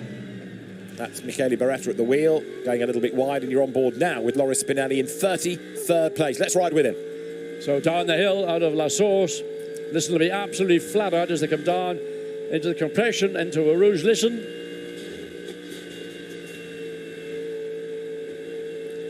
I'm not sure there wasn't a little breeze, but you could hear the front splitter, the front left splitter, just kissing the tarmac at the compression in Eau Rouge and up the hill, and then you sort of leap out of radio, and then you're onto the Kemmel Straight. Heading up towards Les Camps, brake late. And again, you can hear that splitter, can't you? Yeah, I mean, that's carbon fibre that you hear against tarmac. So there are little rubbing strips in those splitters, but it always makes you feel every time it bottoms out, it's just removing something from the overall part, the bodywork. And of course, these bodywork panels are very quickly removable and replaceable, but you don't want to have to do that. If you do, you want to do it ideally, if it's a scheduled pit stop, but not have to make a pit stop exclusively to replace the 40 panel, particularly a front splitter. Well, there is number 563 coming out of Rouen, Michele Beretta, ex-single-seater racer turned Lamborghini specialist in America, but a former Sprint Silver Cup champion, Italian GT champion, ELMS GTE champion. And let's keep an eye on the field as they come pouring through the shot there. Nicky Team, look, in 16th place, 17th Benji Goethe, Matt Campbell's Porsche is 18th, then you've got Meese, then you've got Gunn, 21st going through Tommaso Mosca. And where, there is number 6, that's the Lamborghini of Jordan Pepper, the car that was fastest in Superpole before it had its times disallowed for a technical infringement, and Jordan Pepper started 30th, and 13 laps into the race, he's got as far as 28th, he's absolutely stuck in traffic. Well, just look and see what his best lap is. His last lap certainly was a 1:21, so his lap is being completely dictated to by the group of cars that he's around. There is the 46, Nico Muller behind the wheel of that car. Valentino Rossi told us on the grid he will be in for the second hour, so it would appear that the 46, as I've down the inside, just didn't quite catch. So there's going to be a change of driver on the hour in the 46 Audi. All smiles for Valentino Rossi then. His car is 26th, Nico Muller at the wheel of it. It doesn't sound great, but it's just keeping out of trouble. It's where you are tomorrow afternoon, not where you are at the end of the first hour. We've had just about half an hour of racing now, just over, as the field streams uphill. This is lap number 14 in this TotalEnergies 24 Hours of Spa. Coming into Le Combe then.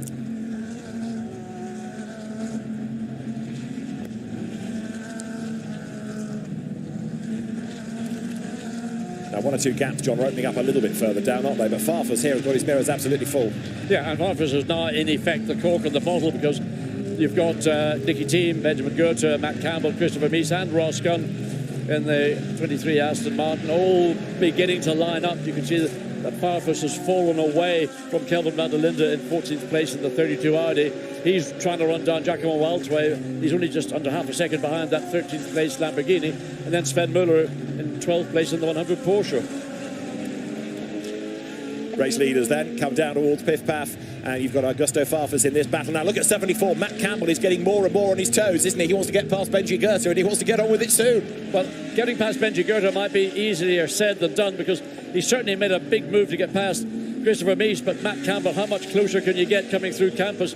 Now the run through the part of what is Stavlo, but really now the exit, the Paul Frere curve. Watch on the outside, don't run too far out, but get yourself in position, because your best chance is going to come if you can stay close to the back of the Audi, up the hill into the braking zone. But right now I think Matt Campbell is that little bit too far behind, unless Goethe gets it wrong. You know, the back end of his Audi is moving around. We've seen it in some of the slower corners, but nothing Matt Campbell can do. So he's another one that's a little bit stuck. Through they come out of the chicane, and the field behind streams through. I have to say, it's been the most remarkably calm first hour. And now I'm tempting fate, don't look at me like that, John, but it has been the most remarkably calm first hour that I can remember here at Spa. Whoops, there it is, I've torn it. Round goes number 4, Mercedes. Straight out in my mouth. Yanis Fitcher goes around, spins out of contention. That is the first real casualty other than Nigel Bye that we've seen. One Bentley spin, one Mercedes spin. You're on your own now. Well, the Bentley was an assist, so that you discount that. That was just an error. As we look at the 93 making its way through, Lauro Spinelli running in 32nd position. He's made improvements. So we go back, there's a replay of what's going to happen. Turns in, looks all very nice, and just begins to break away, and then once it's gone, he let it go and then just regroups. And also here, look, Fitcher versus Spinelli. Well, they got a bit close, didn't they? Yeah, the left, front, right, rear. Again, always a concern about just getting close to the sidewall of a tyre. The front splitter on all these racing cars sticks out ahead of the car, so that's the first part of contact. If that catches the sidewall of a tyre, it'll just cut through it immediately.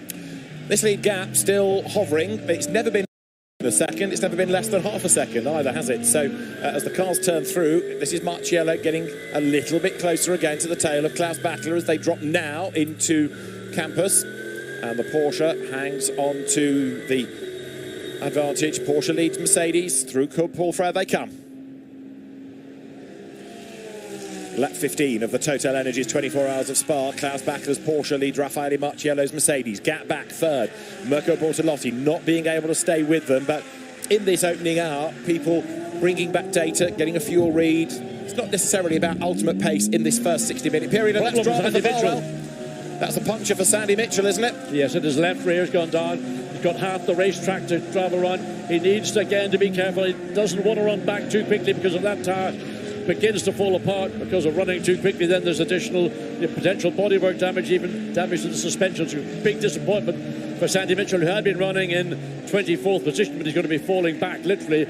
There you can see that left rear tire. And well, I wonder, was that as a result of contact or was it something on the racetrack? Clearly, disappointment for Barwell at this early phase. Right, I shouldn't have said that about it being a calm hour, should I? Now, look at this. The lead gap suddenly is down to 0.3 of a second as we head towards the second half of the first hour, if you're with me. It's game on. Marciello now has decided it is about time he made his move. We're also hearing 71 is slow on track with a puncture, but I think that's the wrong idea on the car. It's definitely 77 that we saw. So into Le Camp, Marciello closing on Backler, and John, there's traffic up the road. Yes, and traffic is going to be the best opportunity for both of these drivers. Either Backler can use it to his advantage, or it could be Raffaele Marciello as the beneficiary. So Backler can control it more than Raffaele Marciello can do. He knows where he will find a way around a car that it will then possibly be a compromise to Raffaele Marciello. But as they come out of Jackie's curve down the hill, there used to be called Speaker's Corner, but now named after the great Belgian Grand Prix endurance driver, even off-road in Paris-Dakar. So the gap between the cars, the first and second, just 0.3 of a second, and it's still hovering around a similar. I mean, it ebbs and flows by a tenth here, a tenth there.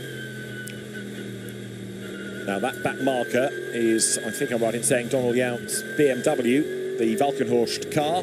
And is he going to get out of the way? The blue lights are there, but he's got to turn in and get the apex. That's right in the way of Klaus Backler, unfortunately. And that has probably handicapped Backler, I would say, slightly more than Marciello. Marciello was able to deal with it more easily because he didn't have to back off quite as aggressively as Backler did. But Backler's now got the run alongside the BMW, and he'll be in position to really gain back the initiative over Marciello. Will Marciello get through before they go into Blanchimont? I somehow doubt it. He's got to get out of the throttle, but make sure that he gets the momentum in the exit of the corner. Now he'll rush past the BMW, but the gap has extended now. It'll probably be almost, 2/3 of a second, or maybe up to 3/4 of a second when they come across start-finish line. All because of one single car. Indeed. So it worked out fractionally more advantageous to Backler than to Marciello. Over the line goes the leader then. So Klaus Backler was 0.3 ahead. He's now 0.8 ahead. Third is Mirko Bortolotti, who has still done the fastest lap of the race, and he's just cleared the Valkenhorst BM as well. No, Bortolotti dropped away from Marciello, but now that gap is sort of beginning to close back up again. He's now just 1.1 seconds behind the second place Mercedes. So whether that was just an influence of traffic or... And again, was that a little puffs of blue smoke? Oh, the Mercedes. Now, why did that suddenly give a squirrely move in the exit of Raidillon? The back end just suddenly snapped and Marciello had to make a small correction. Nothing that initially would be to worry about, but we've still got 23 and a bit minutes of this stint to go. And if you want to go over that, 65 minutes is the maximum you're allowed. Number 12, that is Christopher Hauser. He's running in 5th place then. And Sandy Mitchell has made it back to the pit lane. And are they going to do a driver change as well? Well, they're certainly going to put fuel in the car, but the first thing is to check the damage and get a new tyre on.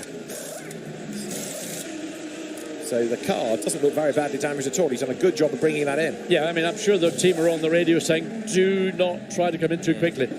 So a new set of tyres onto the car, whether they refueled or not. But Backler now, again, with traffic, getting the Porsche between himself and Marciello. And that's where the skill in using traffic. Marciello trying to find a way, needs to be careful, because if that's not a pro car and he has contact with it, he will then be deemed to have been the responsible. But that's given Bortolotti the opportunity now to start making Marciello use his rear view mirror, which he'd sort of forgotten about for the last 10 or so laps. Yeah, because Bortolotti is right there behind him. That was the Stephen Grove Porsche they were just putting a lap on. Bortolotti then turns his way out of campus. But yes, now, with the traffic, the complexion of the top three has completely changed. Backler on his own, and although Bortolotti is up the curb, second and third are closer than they were a lap ago. Stotz is still 4th, and then in 5th place, it's Hauser. 6th is Michael Christensen, and that's a really sedate, in quotes, first stint from Christensen. He's dropped away to the tune of nearly 9 seconds. Into the chicane comes Marciello then. There, the Acodis ASP Brains Trust studying all the laptops, all the data. monitoring the speed, the pace, the lap times, the pace of the opposition as well. 3 leaders go through: Porsche, Mercedes, Lamborghini. Stolz still fourth. And as a consequence of the traffic, Marcello has lost half a second, a further half second to the race leader Klaus Bachler. That's the way the influence of traffic will affect what happens all the way through the field. Out of La Source they turn. The race leaders now on lap 18. And there, Nicky Thiem has got himself up past Augusto Farfus and has cleared off into the distance. Yes, he has, and cleared off pretty comfortably. So now you've got a bunch of cars running behind, and again, they've got the same problem. So once you get through, as we go back to the race leader up at Les Combes, the race leading 3 cars, Mirko Bortolotti thinking, well, maybe my chances are going to come towards the end of this 1 hour and a bit stint. And then we go into who can do the pit stops and turn the car around with the least amount of lost time. So there, the cars coming through Bruxelles down to Speaker's Corner, and it is still Porsche in the lead here. 17 laps done.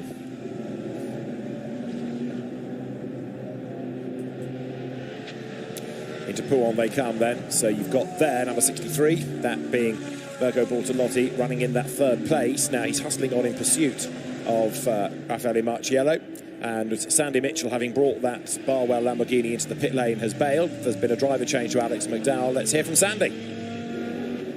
Sandy, obviously we saw you come in with quite a severe puncture. What happened? Yeah, I'm not really too sure.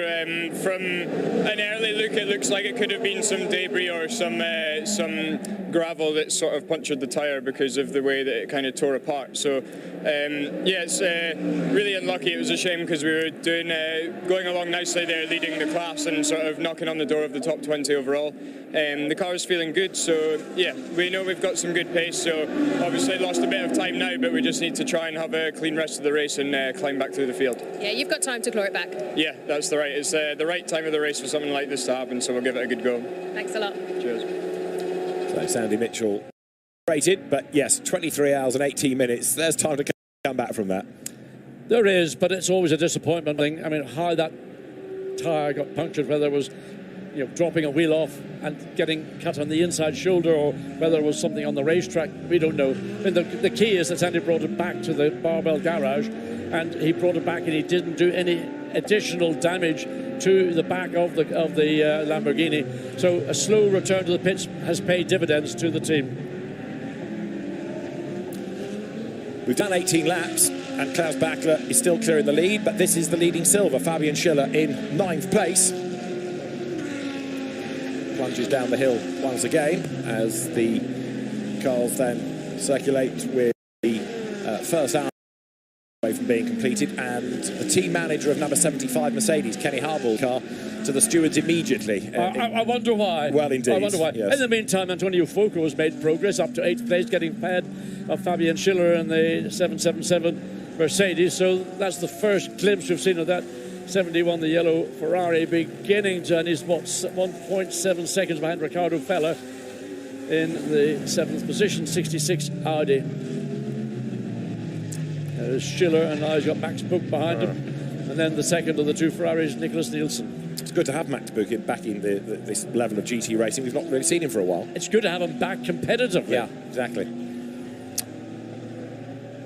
So the team manager of Kenny Harbaugh's Mercedes heading to the stewards. Fabian Schiller still leading silver and way up the road relative to Benji Goethe, who is second. And there is a problem for the Audi. That's the car limping towards us, which is Riccardo Feller, I fear. We'll keep it's a puncture tyre, puncture for the Audi.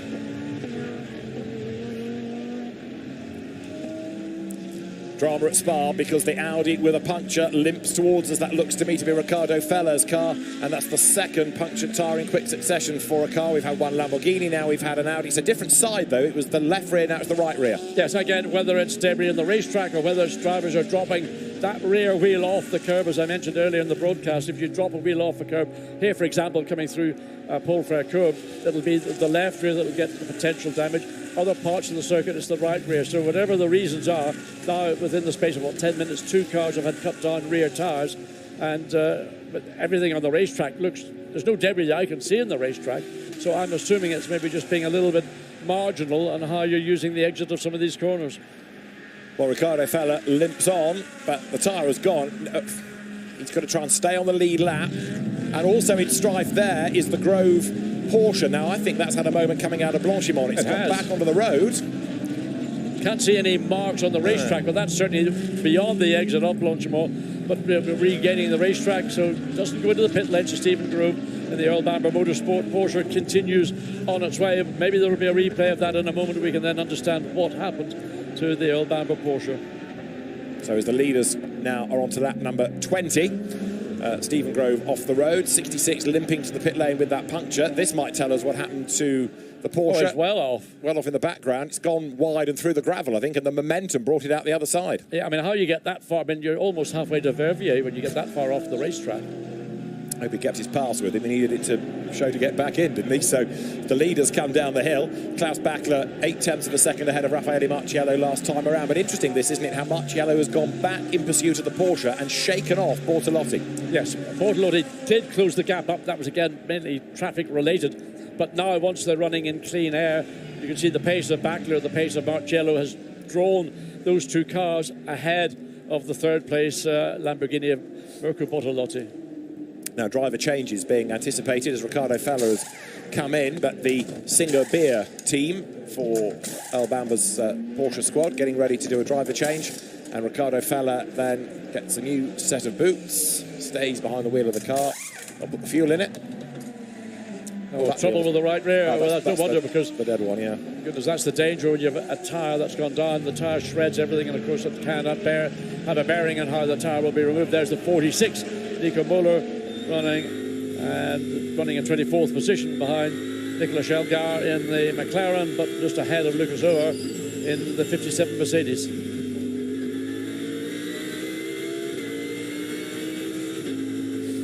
Muller grabs a gear out of the Cour Paul Frere. It wasn't flat through. I thought maybe even at this stage in the race, of course, tyre performance is beginning to drop away bit by bit. There's just 47 minutes or so into this first hour of the stint. Now there's a tube, is that a drinks tube that's hanging down from the umbilical that's popped out of his helmet? I mean, if nothing else, it's distracting me in the commentary, but to Nicola Müller. And there was another car slow there coming into the chicane. They all went charging past it, but I just wonder if somebody else has got a drama. It is. It's Bortolotti, isn't it, with a puncture? It is!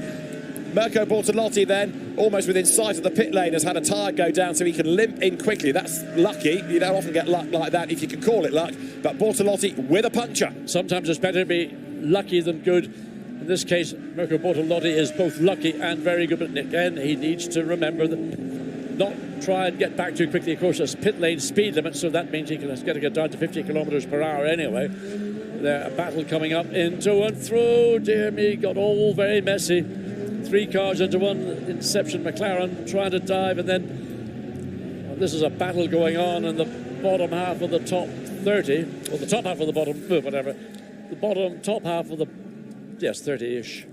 Is it too easy to blame gravel for these punctures? Could it be the team's running a bit too much camp?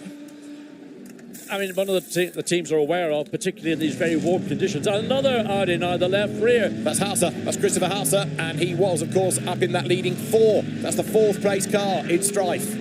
All I can imagine is as we've gone through the race that just the tyre temperatures are probably getting higher and higher. Maybe another issue with track limits and just running the car, but suddenly we're seeing 2 of the leading cars in strife with rear tyres. It's not front tyres, it's rear tyres. So that always, for me, indicates that's either too much camber on the rear. Teams know they have a maximum amount they should run, recommended by Pirelli, but everybody is looking for the competitive advantage, and by running a little bit more camber, that can give you that little bit of advantage. But the penalty, and particularly in these very warm conditions we've got here this weekend at Spa-Francorchamps, that can be a major contributing factor to a tyre just literally unable to, it's just the tyre has got nothing left and something fails, and it just means it's overheating on the inside shoulder and then the consequent tyre failure.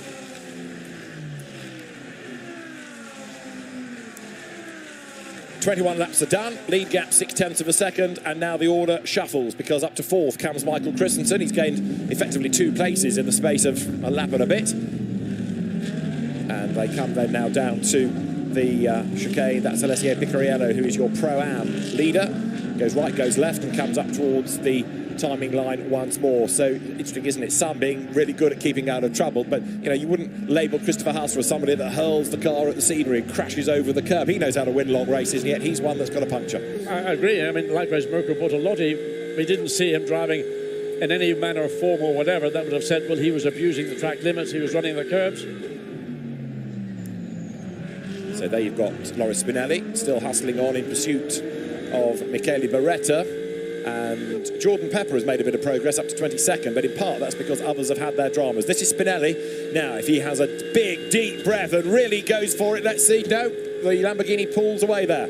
Yeah, he had to back out of it. He didn't want to get too close to the back of the Lamborghini. As a consequence, the gap has increased.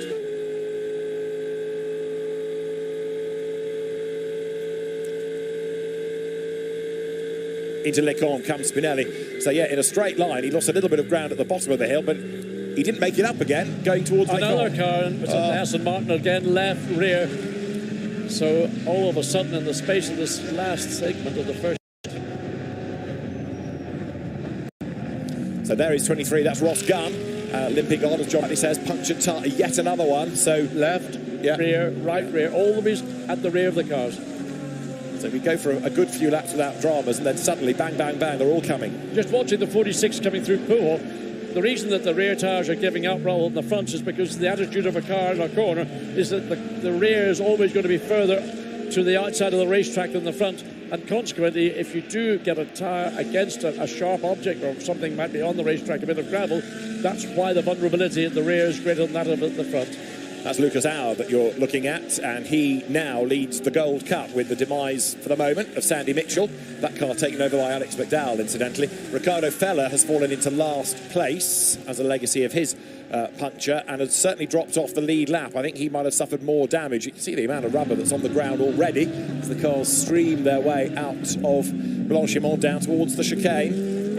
And now we're being told about Ross Gunn's problems as well. He's got to limp his way back to the pit road, so yeah, these punctures are going to have a big effect on the overall order. A lot of the punctures appear to be happening in Sector 1. We're picking them up at the end of Sector 1 or into Sector 2, so it must be either coming through Eau Rouge or into the Les Combes complex. Now Christopher Mies has just pitted, Konsta Lapalainen has just pitted, and that suggests that they are early but routine stops. Jack Aitken, good to have him back after last year. Let's hear from him in the pits. Jack, we're seeing puncture after puncture after puncture, including for your car. What's going on? Well, I think everybody is suffering a little bit since we had the track changes with more gravel on the circuit, and the cars are also lapping a few seconds or a little bit faster than they were last year, so the load is higher for the tyres. And it's going to be a long race. I mean, everybody has to manage this, so yeah, it's not over yet. And it was all caused by debris on the circuit? I don't know, unfortunately. It looks like it's shoulder failures for everybody from what I saw on TV. And for me, that's not debris. That is a failure on the... Well, they would say it's too much track limits abuse and this kind of thing, but we're not sure. Okay, thanks, Jack. So Jack Aitken, who of course was involved in that sizable accident last year. 5-second time penalty at the next pit stop for car 75, causing a collision with car 107. 5-second time penalty added at the next pit stop time for car 75, causing a collision with car 107. So here at Spa, we've got a time penalty be given to 75 Kenny Harble, and the number 75 Mercedes is being given a 5-second time penalty at its next pit stop for causing a collision. So it's all happening. We've got punctures aplenty, penalties are coming. Now it feels like the Spa 24 hours, because after a quiet first 40 minutes or so, it's all kicked off, Watty. Yeah, it's coming towards the end of the first hour. The latter bits when the tyre has done all the hard yards and is probably coming up to the end of its natural life, and it's more vulnerable. And if you are at the very edge, we just heard Jack Aitken explain to us, the pace of this race is very fast indeed. We've seen some unbelievably quick laps. Still, Mirko Bortolotti's got that fastest race lap to date. Set on lap 3 with the car, had loads of fuel on board, but lovely fresh Pirelli rubber. Number 14 there, coming out just ahead of the race leaders, wants to stay on the lead lap. Doesn't. Klaus Bachler goes through, puts a lap on number 14 Lamborghini then that Consta Lapalainen brought in. And that car then gets between him and Marcello. That's brilliant news for the Porsche driver, isn't it? Because now he can build that lead. Yes, but I think Lapalainen is aware that he was in the middle of a battle for the race lead, so he just steps aside, lets Raffaele Marciello, who's got the 32 ID, and that's an early stop for Kelvin van der Linde. It is, but it means they can get a new set of tyres on the car, and maybe people are coming in early now for a new set of tyres, concerned about tyre preservation. And I'm wondering, I assume that they are double stinting their drivers. We didn't catch if there was a driver change. I think it might be a double stint for Kelvin van der Linde. So you can see how quickly Raffaele Marciello was able to catch to the tail of Klaus Bachler in the Porsche, but that's about as far as he's been able to do. He can't really get himself into a position where there's been a serious threat or challenge to the lead of this race. Number 14, Stuart White, took over the Emil Frey Racing Lamborghini. Right, Marciello again, when he gets clear of the traffic, is able to get within a certain distance of that leading Porsche, but never then be able to jump ahead. No. And you can blame the balance of performance for that, because the balance of performance has been such a successful formula. It's equalised the performance of all manufacturers that are here. But the downside is that the cars are so evenly matched. It will take usually an external reason for a group of cars, these two lead cars, to find a way past one another. So there is Bachler, the race leader. Marciello behind in second place. And as they come now into the hairpin, through turns the top two, that's the now lapped number 14 Stuart White Lamborghini, the Emil Frey Racing car, but he'll get that place back, the Silver Cup car, when of course the leaders serve their pit stops. Tim Muller is leading the Bronze Cup that we have, which effectively is what used to be the AMS, but now the Bronze Cup, and comes into Les Combes. Number 20 Mercedes then, the SPS Automotive Performance car, running in 50th overall. And really at this stage for a Bronze Cup car, they're not looking at overall victory, they're looking at winning their category. Tim Muller, the man behind Bugatti Shoes, he is a shoe magnate and the Bugatti name for footwear, one of his many brands. Missed the driver's briefing the other day because he had a very important business meeting to go to. Got that out of the way, now can concentrate on being a racing driver in this Mercedes that is shared with George Kurtz, the man behind CrowdStrike, Valentin Pierberg, and Rima Jafari, the Saudi Arabian girl driving that car as well as the fourth just driver. Behind this group, you can see the 32 Audi Kelvin van der Linde did stay on board, so that pit stop has cost time. Kelvin van der Linde currently, well, it was 30-30s where they end up. The timing of scoring is changing literally by the corner.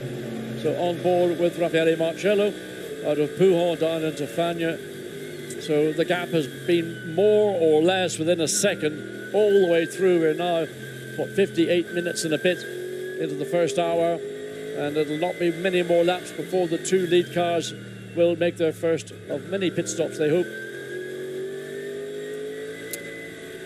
Now we're hearing that WRT reduced their camber by 10% pre-race. Some of the Lamborghini teams likewise. We're also being told that Kelvin van der Linde is being investigated for speeding in the pit lane. Audi number 32 possibly has sped in the pit lane, although to be fair, normally when an investigation comes up, well, they know exactly what they're investigating. It is being checked rather than is there any doubt. So Kelvin van der Linde, who is back on the track in 48th place, looks like he may be set for a penalty for speeding in the pit lane. I mean, this is where this race is won and lost, and you have got to not. I mean, I talked about setting your pit lane speed limiter at 48.5 or 48.8 kilometers per hour, not at 49.9, because it's too close to that 50 kilometer barrier. So that's a big setback for the 32 Audi of the WRT stable. The one that of all their stable is the most likely one that we would consider to be the car that would take victory. In the meantime, Marciello still 3/4 of a second behind Klaus Bachler, further behind Lothar Stolz in third place, 4.5 seconds behind the second place Marciello. There is the third place Mercedes. And behind, just coming into shot, the Martini Porsche. And we've now got the cars coming up to Les Combes. There is Luca Stolz on the back of Ross Gunn, who's lost a lap by having to make that pit stop. And into Les Combes goes Luca Stolz. Now then, the BVT liveried AMG Team Get Speed entry.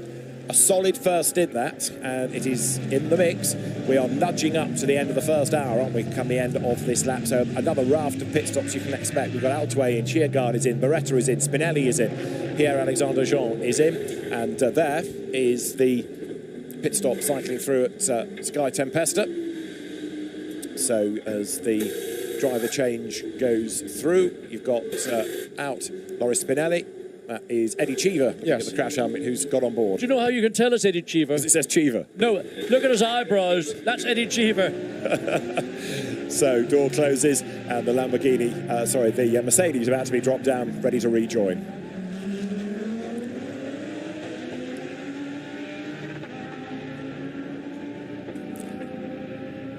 So the Mercedes drops down, that's going to blast away. It says Spit for Spinelli. It will change when it gets to the next timing loop and confirm Cheap for Eddie Cheever. So the pit lane getting busy, and there's the age-old debate: is it better to be in the top pits where it's flat or the endurance pits where it's on a slope? I think we'd prefer to be on the flat, wouldn't we? Normally in Spa there's always rain at some point in the weekend. I always want to be at the top pits because it's more or less level. The Heritage pitch is on quite a steep decline, and if it rains the water runs down there like a river runs through it. Well, what a great movie that was. Now there they go, the race leaders staying out for another lap, and as they break the beam, that's an hour completed. 1 hour, 33.828 seconds of racing we've done, and it is then number 54, Klaus Bachler, leading the way from Raffaele Marciello, and Luca Stolz has come into the pit lane out of third place. Good call, I would say, to bring that number 2 Mercedes in now. Let these two battling for the lead do what they need to do, because they'll probably get one more lap, at maybe 2 at maximum, before their 65-minute stint. Probably only be marginal, in fact, only one more lap. So they're more than likely both going to be coming in tandem, while Lucas Stolz has gotten slightly earlier, and just depending on how good that pit stop is for the team, AMG team Get Speed, we wait to see. But there the team is waiting for WRT to come in. So Nico Muller, and look at that. Who's that in the middle with the familiar yellow and blue helmet? It's Valley. So he is set to be thrown in at the deep end again, isn't he? Ready to go out in this second stint of the race. Just watching Muller as he on the shoulder straps. You're allowed to loosen, but you're not allowed to undo the buckle until you come to a standstill. But he's only loosened the shoulder straps. Now, Valentino, he puts his drinks bottle down beside him. Muller gets out. Valentino climbs in. Luckily, Valentino's a very slender racing driver. There's not an ounce of... I can't even say the word fat, because that's not the... You can't call anybody fat these days. I'm glad about that. So the whip it like Italian installed behind the wheel. Yes, greyhound-like. That's right. Yes. Or in his case, probably, I think whip it is probably the right approach. Anyway. Nico Muller, he's out of the car.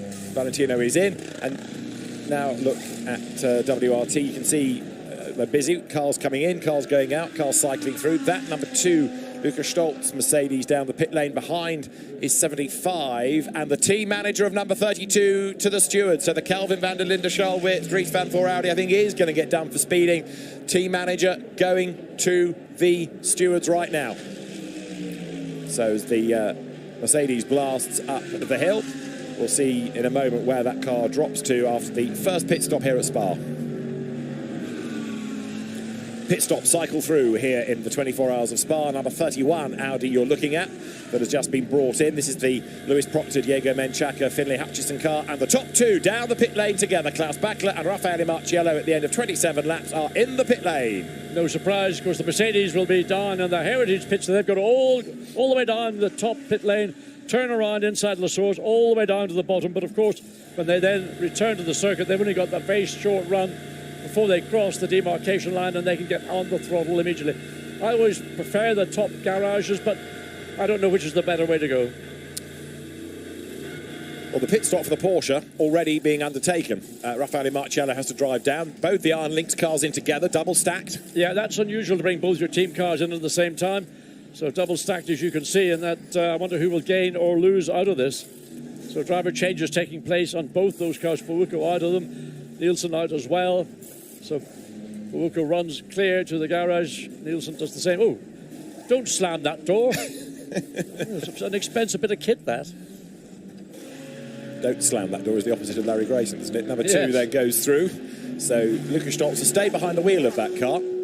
That's Marciello's Mercedes. Nick Tandy, by the way, from the back of the grid. We've not really... We might have another look at that in the second hour of the race and just look at the progress. Jordan Pepper, we did look at, and he wasn't making stellar progress. Nick Tandy has done what he can do in the first hour, but the KCMG Porsche, worth a look when we get back to the race order, because right now it's all a shuffling in the pit lane. Some of the teams cycle through drivers, don't they? Single stint, single stint, single stint, give everybody a go, then think about doubling up. That's the first car of those that have made a stop. Well, it's the first car at the moment, but what we need to know is if anyone's going to pop out of the pit lane ahead of it, because it's got a long, long way to go down before it comes to the end of the pits. And there, look, is the number 54 Porsche as it comes towards the end of the pit lane, and will just, I think, keep the lead. But it's going to be close because it takes a while for it to get up to speed. There in the background is the pink Mercedes, but yet not on the racetrack is Comme Ledegaard. So there is 54, and it will be ahead, but only just. Yeah, but Ledegaard is going to have 3 or certainly 2 cars coming on. In fact, one of them happens to be the 88 Mercedes. No, it's not. So the Mercedes, surely that's not the number 88. That's got itself. It got wrong-footed. It did. It got wrong-footed. And that's allowed Lucas Stolz to get ahead of it. So Marciello has stayed behind the wheel of the Mercedes. Comme Ledegaard is into the Porsche. So you've got a fresh driver for the lead car going up against the 2 Mercedes with a driver that knows what the cars are all about. And Marciello is deep into Bruxelles, but then he cuts back and gets the apex for the second part of the corner there. So as the leaders go through, dropped back onto terra firma, number 47 Porsche.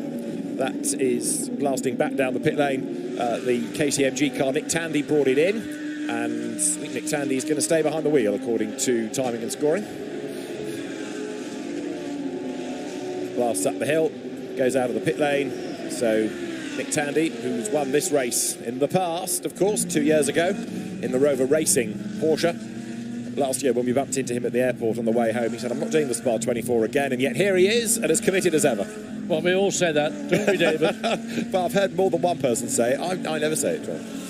But Nick Tandy had a choice, he reckons. It was either the Spa 24 Hours or Knock Hill for Carrera Cup GP, and he thought Spa was the preferable option. There are a few coughs and splutters from our good friends up north of the border on that one.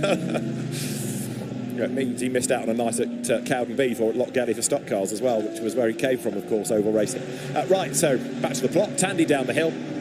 But again, that gained places in the course of the first hour. It's gained more on the pit stops. It will gain more perhaps in the next stint, depending on any other driver changes in the Pro-Am cars.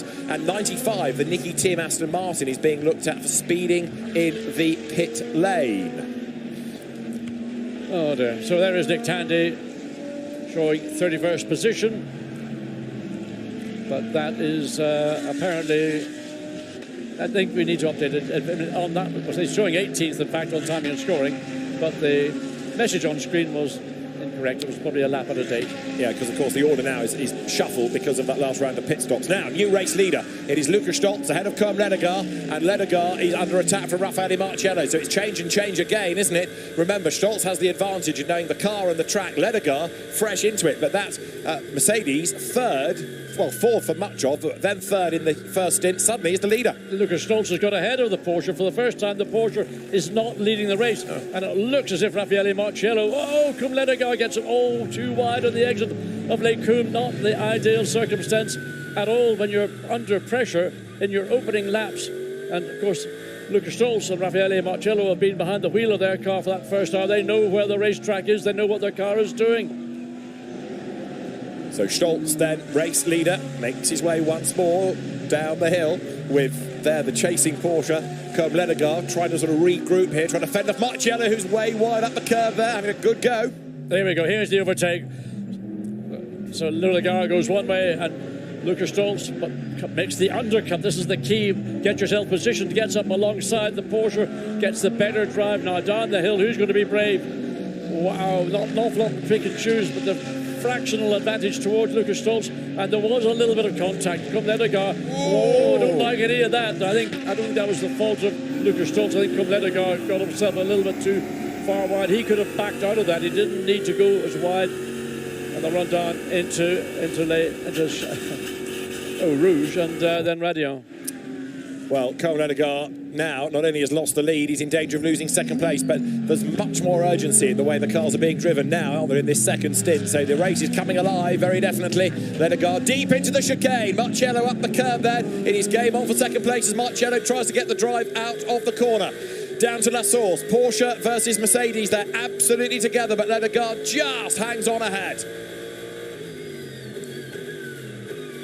Into the hairpin. Turn through the corner. There's the Porsche. Stays ahead, but only just. Yeah, but again, the momentum has gone towards Mercedes. This time it's a little bit of a more even match as they run down the hill. But look at the pace that Raffaele Marcello has. He's going to take that second position away from Colenegar. Actually, Colenegar needs just to settle down, calm down. He was forced to run very, very hard, having not driven this car since last night. Now he's trying to come back on Marcello, gets a better run onto Kemmel Straight, but Marcello's on the inside as they come up the hill.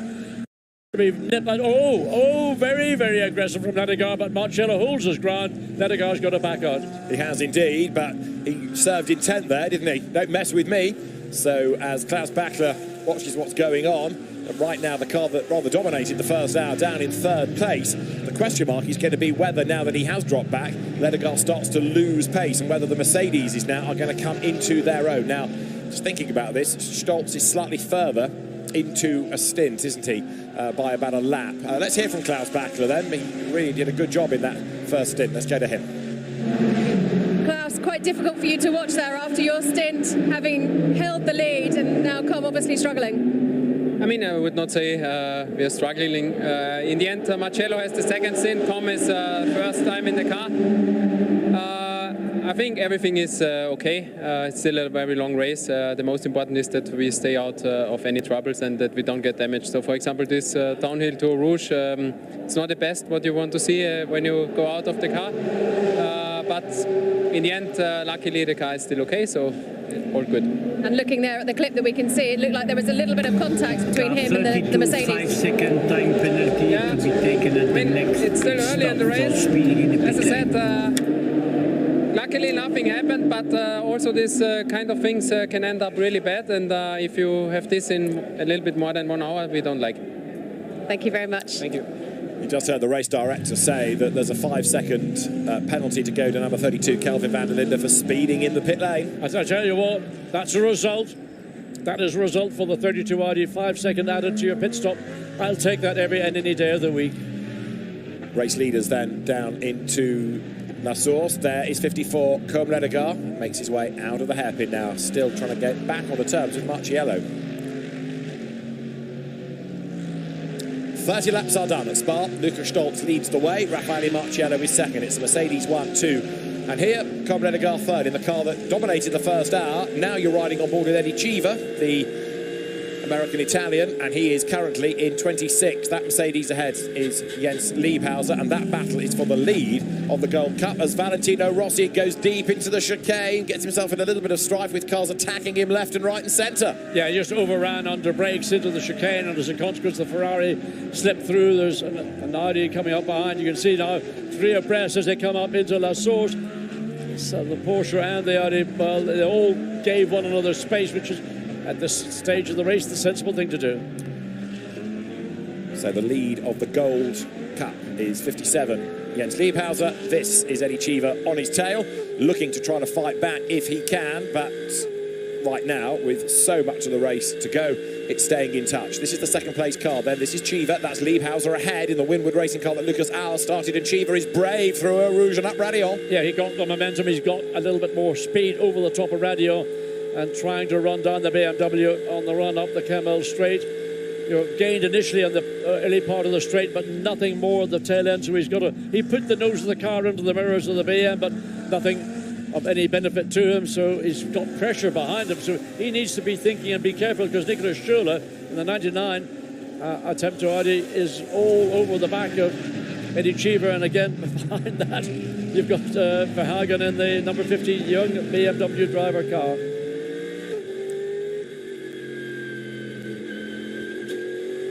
Now look at this, Cheever better through turn 9, tries to commit to a gap on the inside going down towards Pouin, evenly matched cars, but through on the inside, dives Cheever. That was brave stuff and it's worked for him. Yeah, it's a good move, and Lieberhausen maybe vulnerable now to the Nicolas Scholler and Verhagen, because he stepped out of the way. Look, you can see Audi trying to get up to the inside of the Mercedes, and again the BMW sitting hovering, just waiting to see whether those two cars will get a little bit too close for comfort. The BMW looks to be the marginally quicker of the 3 cars in this group we're looking at currently. So through they turn, and Verhagen right there on the tail, so that's the number 50 BMW, because it celebrates 50 years of the BMW M brand. It's the so-called junior team, Max Hesse, Neil Verhagen and Dan Harper, former Carrera Cup GB driver.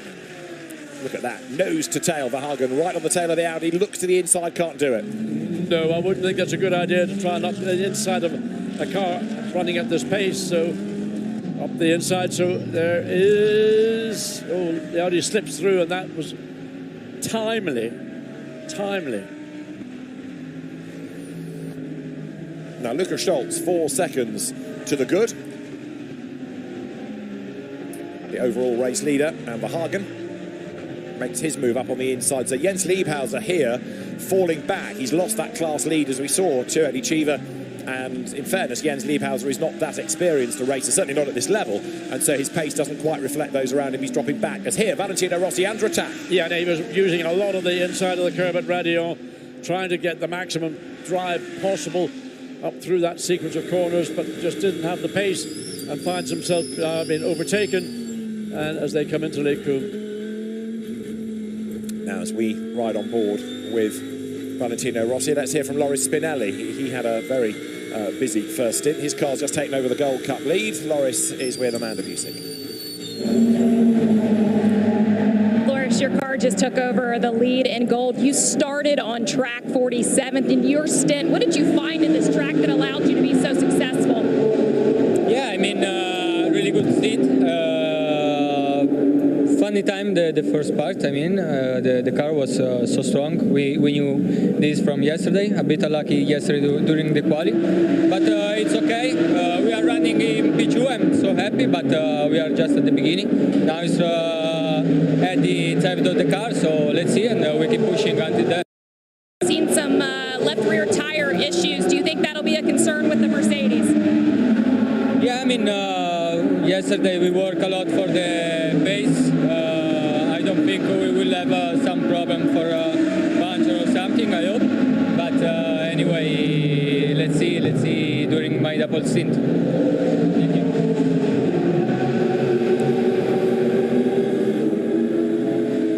So riding on board then with the Mercedes, and right now Cheever's got the road to himself. You don't get this very often at Spa. No, you don't, and that's a nice situation to find yourself in, because before long you will be back in a battle of cars going on ahead of you. But one driver who's made progress, if you're a McLaren fan, the Team 38 Jota McLaren, Mervyn Kirchhofer behind the wheel, he's managed to find a way around Stuart White in his Lamborghini, so up into 15th place, lead McLaren. Now there's the Rofco Benji Goethe driven Audi, Marvin Kirchhofer behind. This is a good little battle going on now for 14th and 15th places. Goethe ahead of Kirchhofer, Audi ahead of McLaren, although Marvin Kirchhofer makes his move in the Jota car to the inside line, goes through. Both of those drivers in their second stints. Yeah, Kirchhofer shows you how to do it, got the run, got the position, and Benjamin Goethe just realised he didn't have anything left to defend, and wisely allowed the McLaren to go through, because if you start getting uber aggressive, then that's when things can happen, and you don't want to start doing that. No, okay, it was the last lap after 23 hours and 40 or 55 minutes, a different deal, but we're only, into the second hour by an hour. We're an hour and 15, 20 minutes into this race.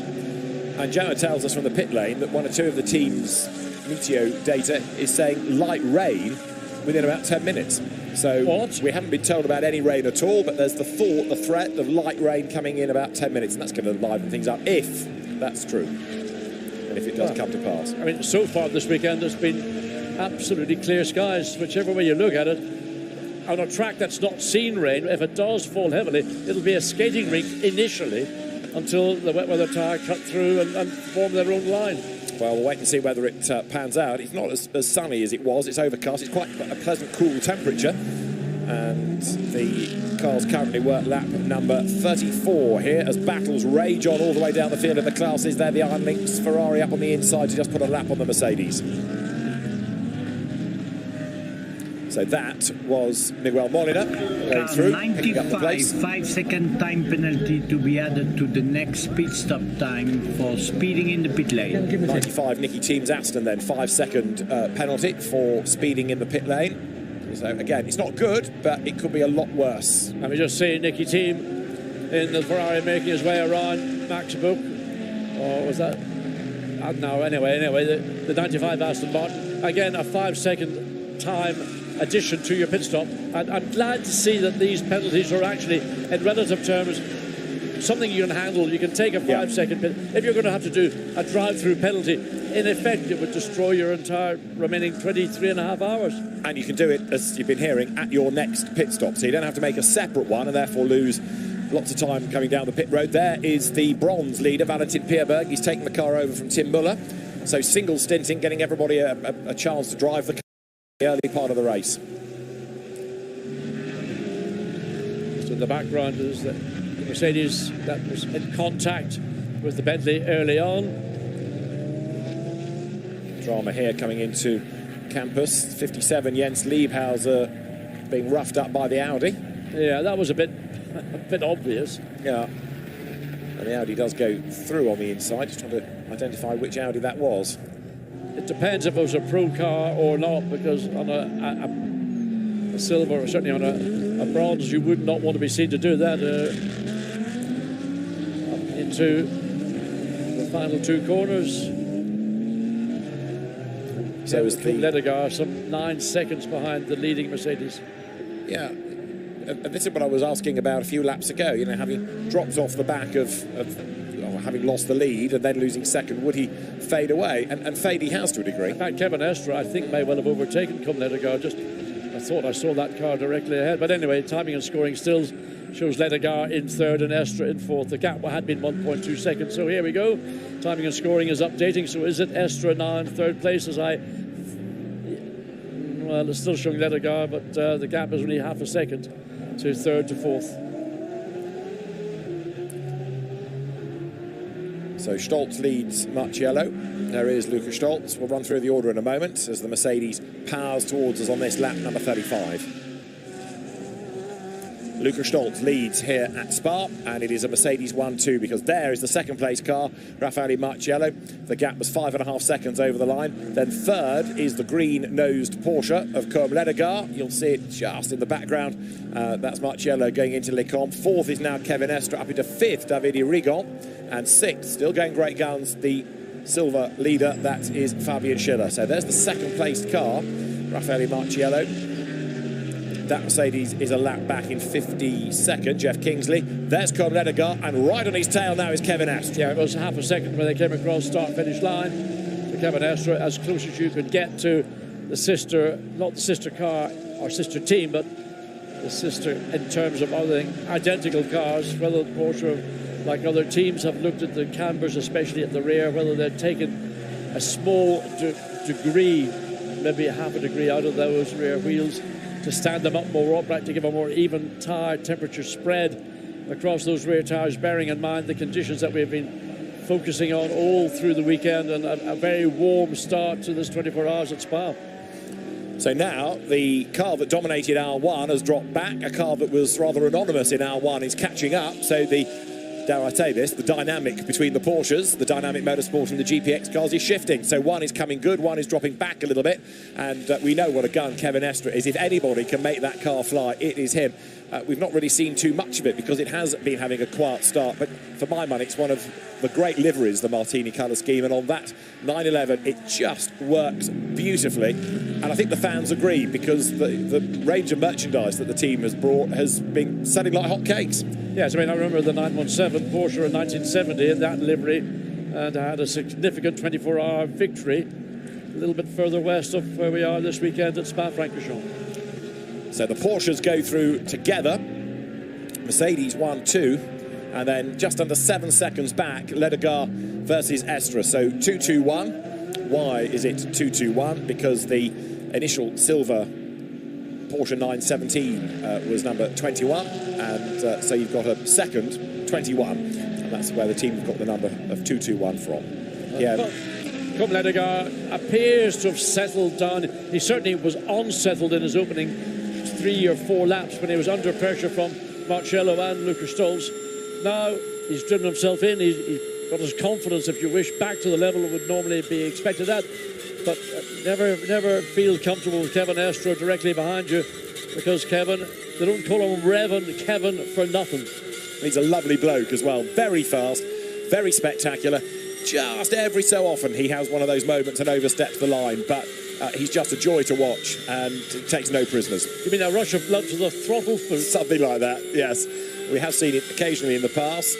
Le Mans qualifying last year as a recent example, but 99% of the time he's fast and utterly dependable. He's another driver that's going to make his Porsche prototype bow next year with the new programme that Porsche has, but let's hope we don't lose him from GT racing, because he comes through poor there. Ledegaard getting away just a little bit, but Kevin Estre then accelerates down towards the pit path. Remember, he and Michael Christensen and Richard Lietz, who drive for Porsche in the World Endurance Championship, have had a chance to race here with these gravel traps and the effect they have earlier on in the season, albeit on a different tyre. Yes. And that makes a considerable amount of difference, because the character of the respective tyre manufacturers is quite significant.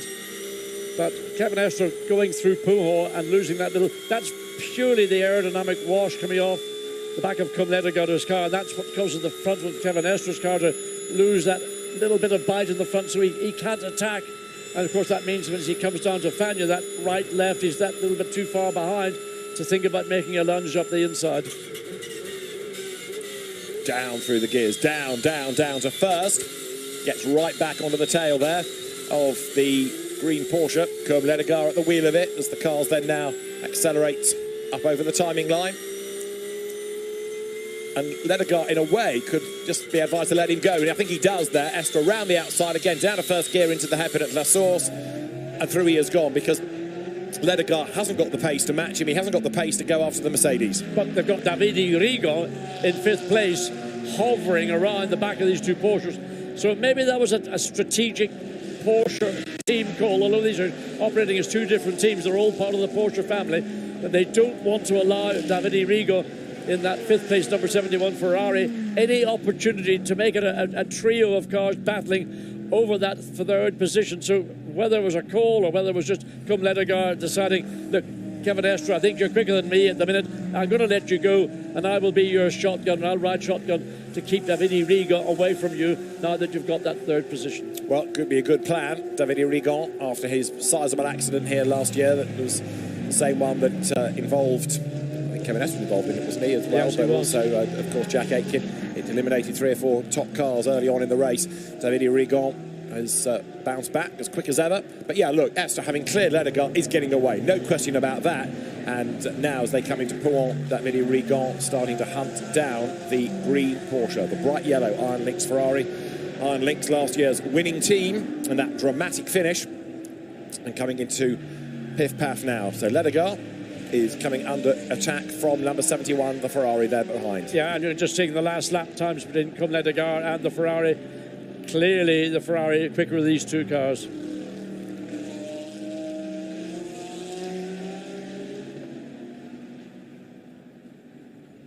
So there is Kevin Estre. He powers his way out of the Cours Paul Frere, and this is the battle for now 4th place, because Ledegaard is certainly under attack from Davide Rigo, and as they come into Blanchimont, Porsche versus Ferrari. Just a quick word about Valentino Rossi. He's 24th, and of course he's on the lead lap, and it's going pretty well for him at the moment. He's got Nick Tandy behind him, and number 32 Audi is also just worth touching on, because it's got that penalty to serve at the next stop. But Kelvin van der Linde is behind Davide Rigo.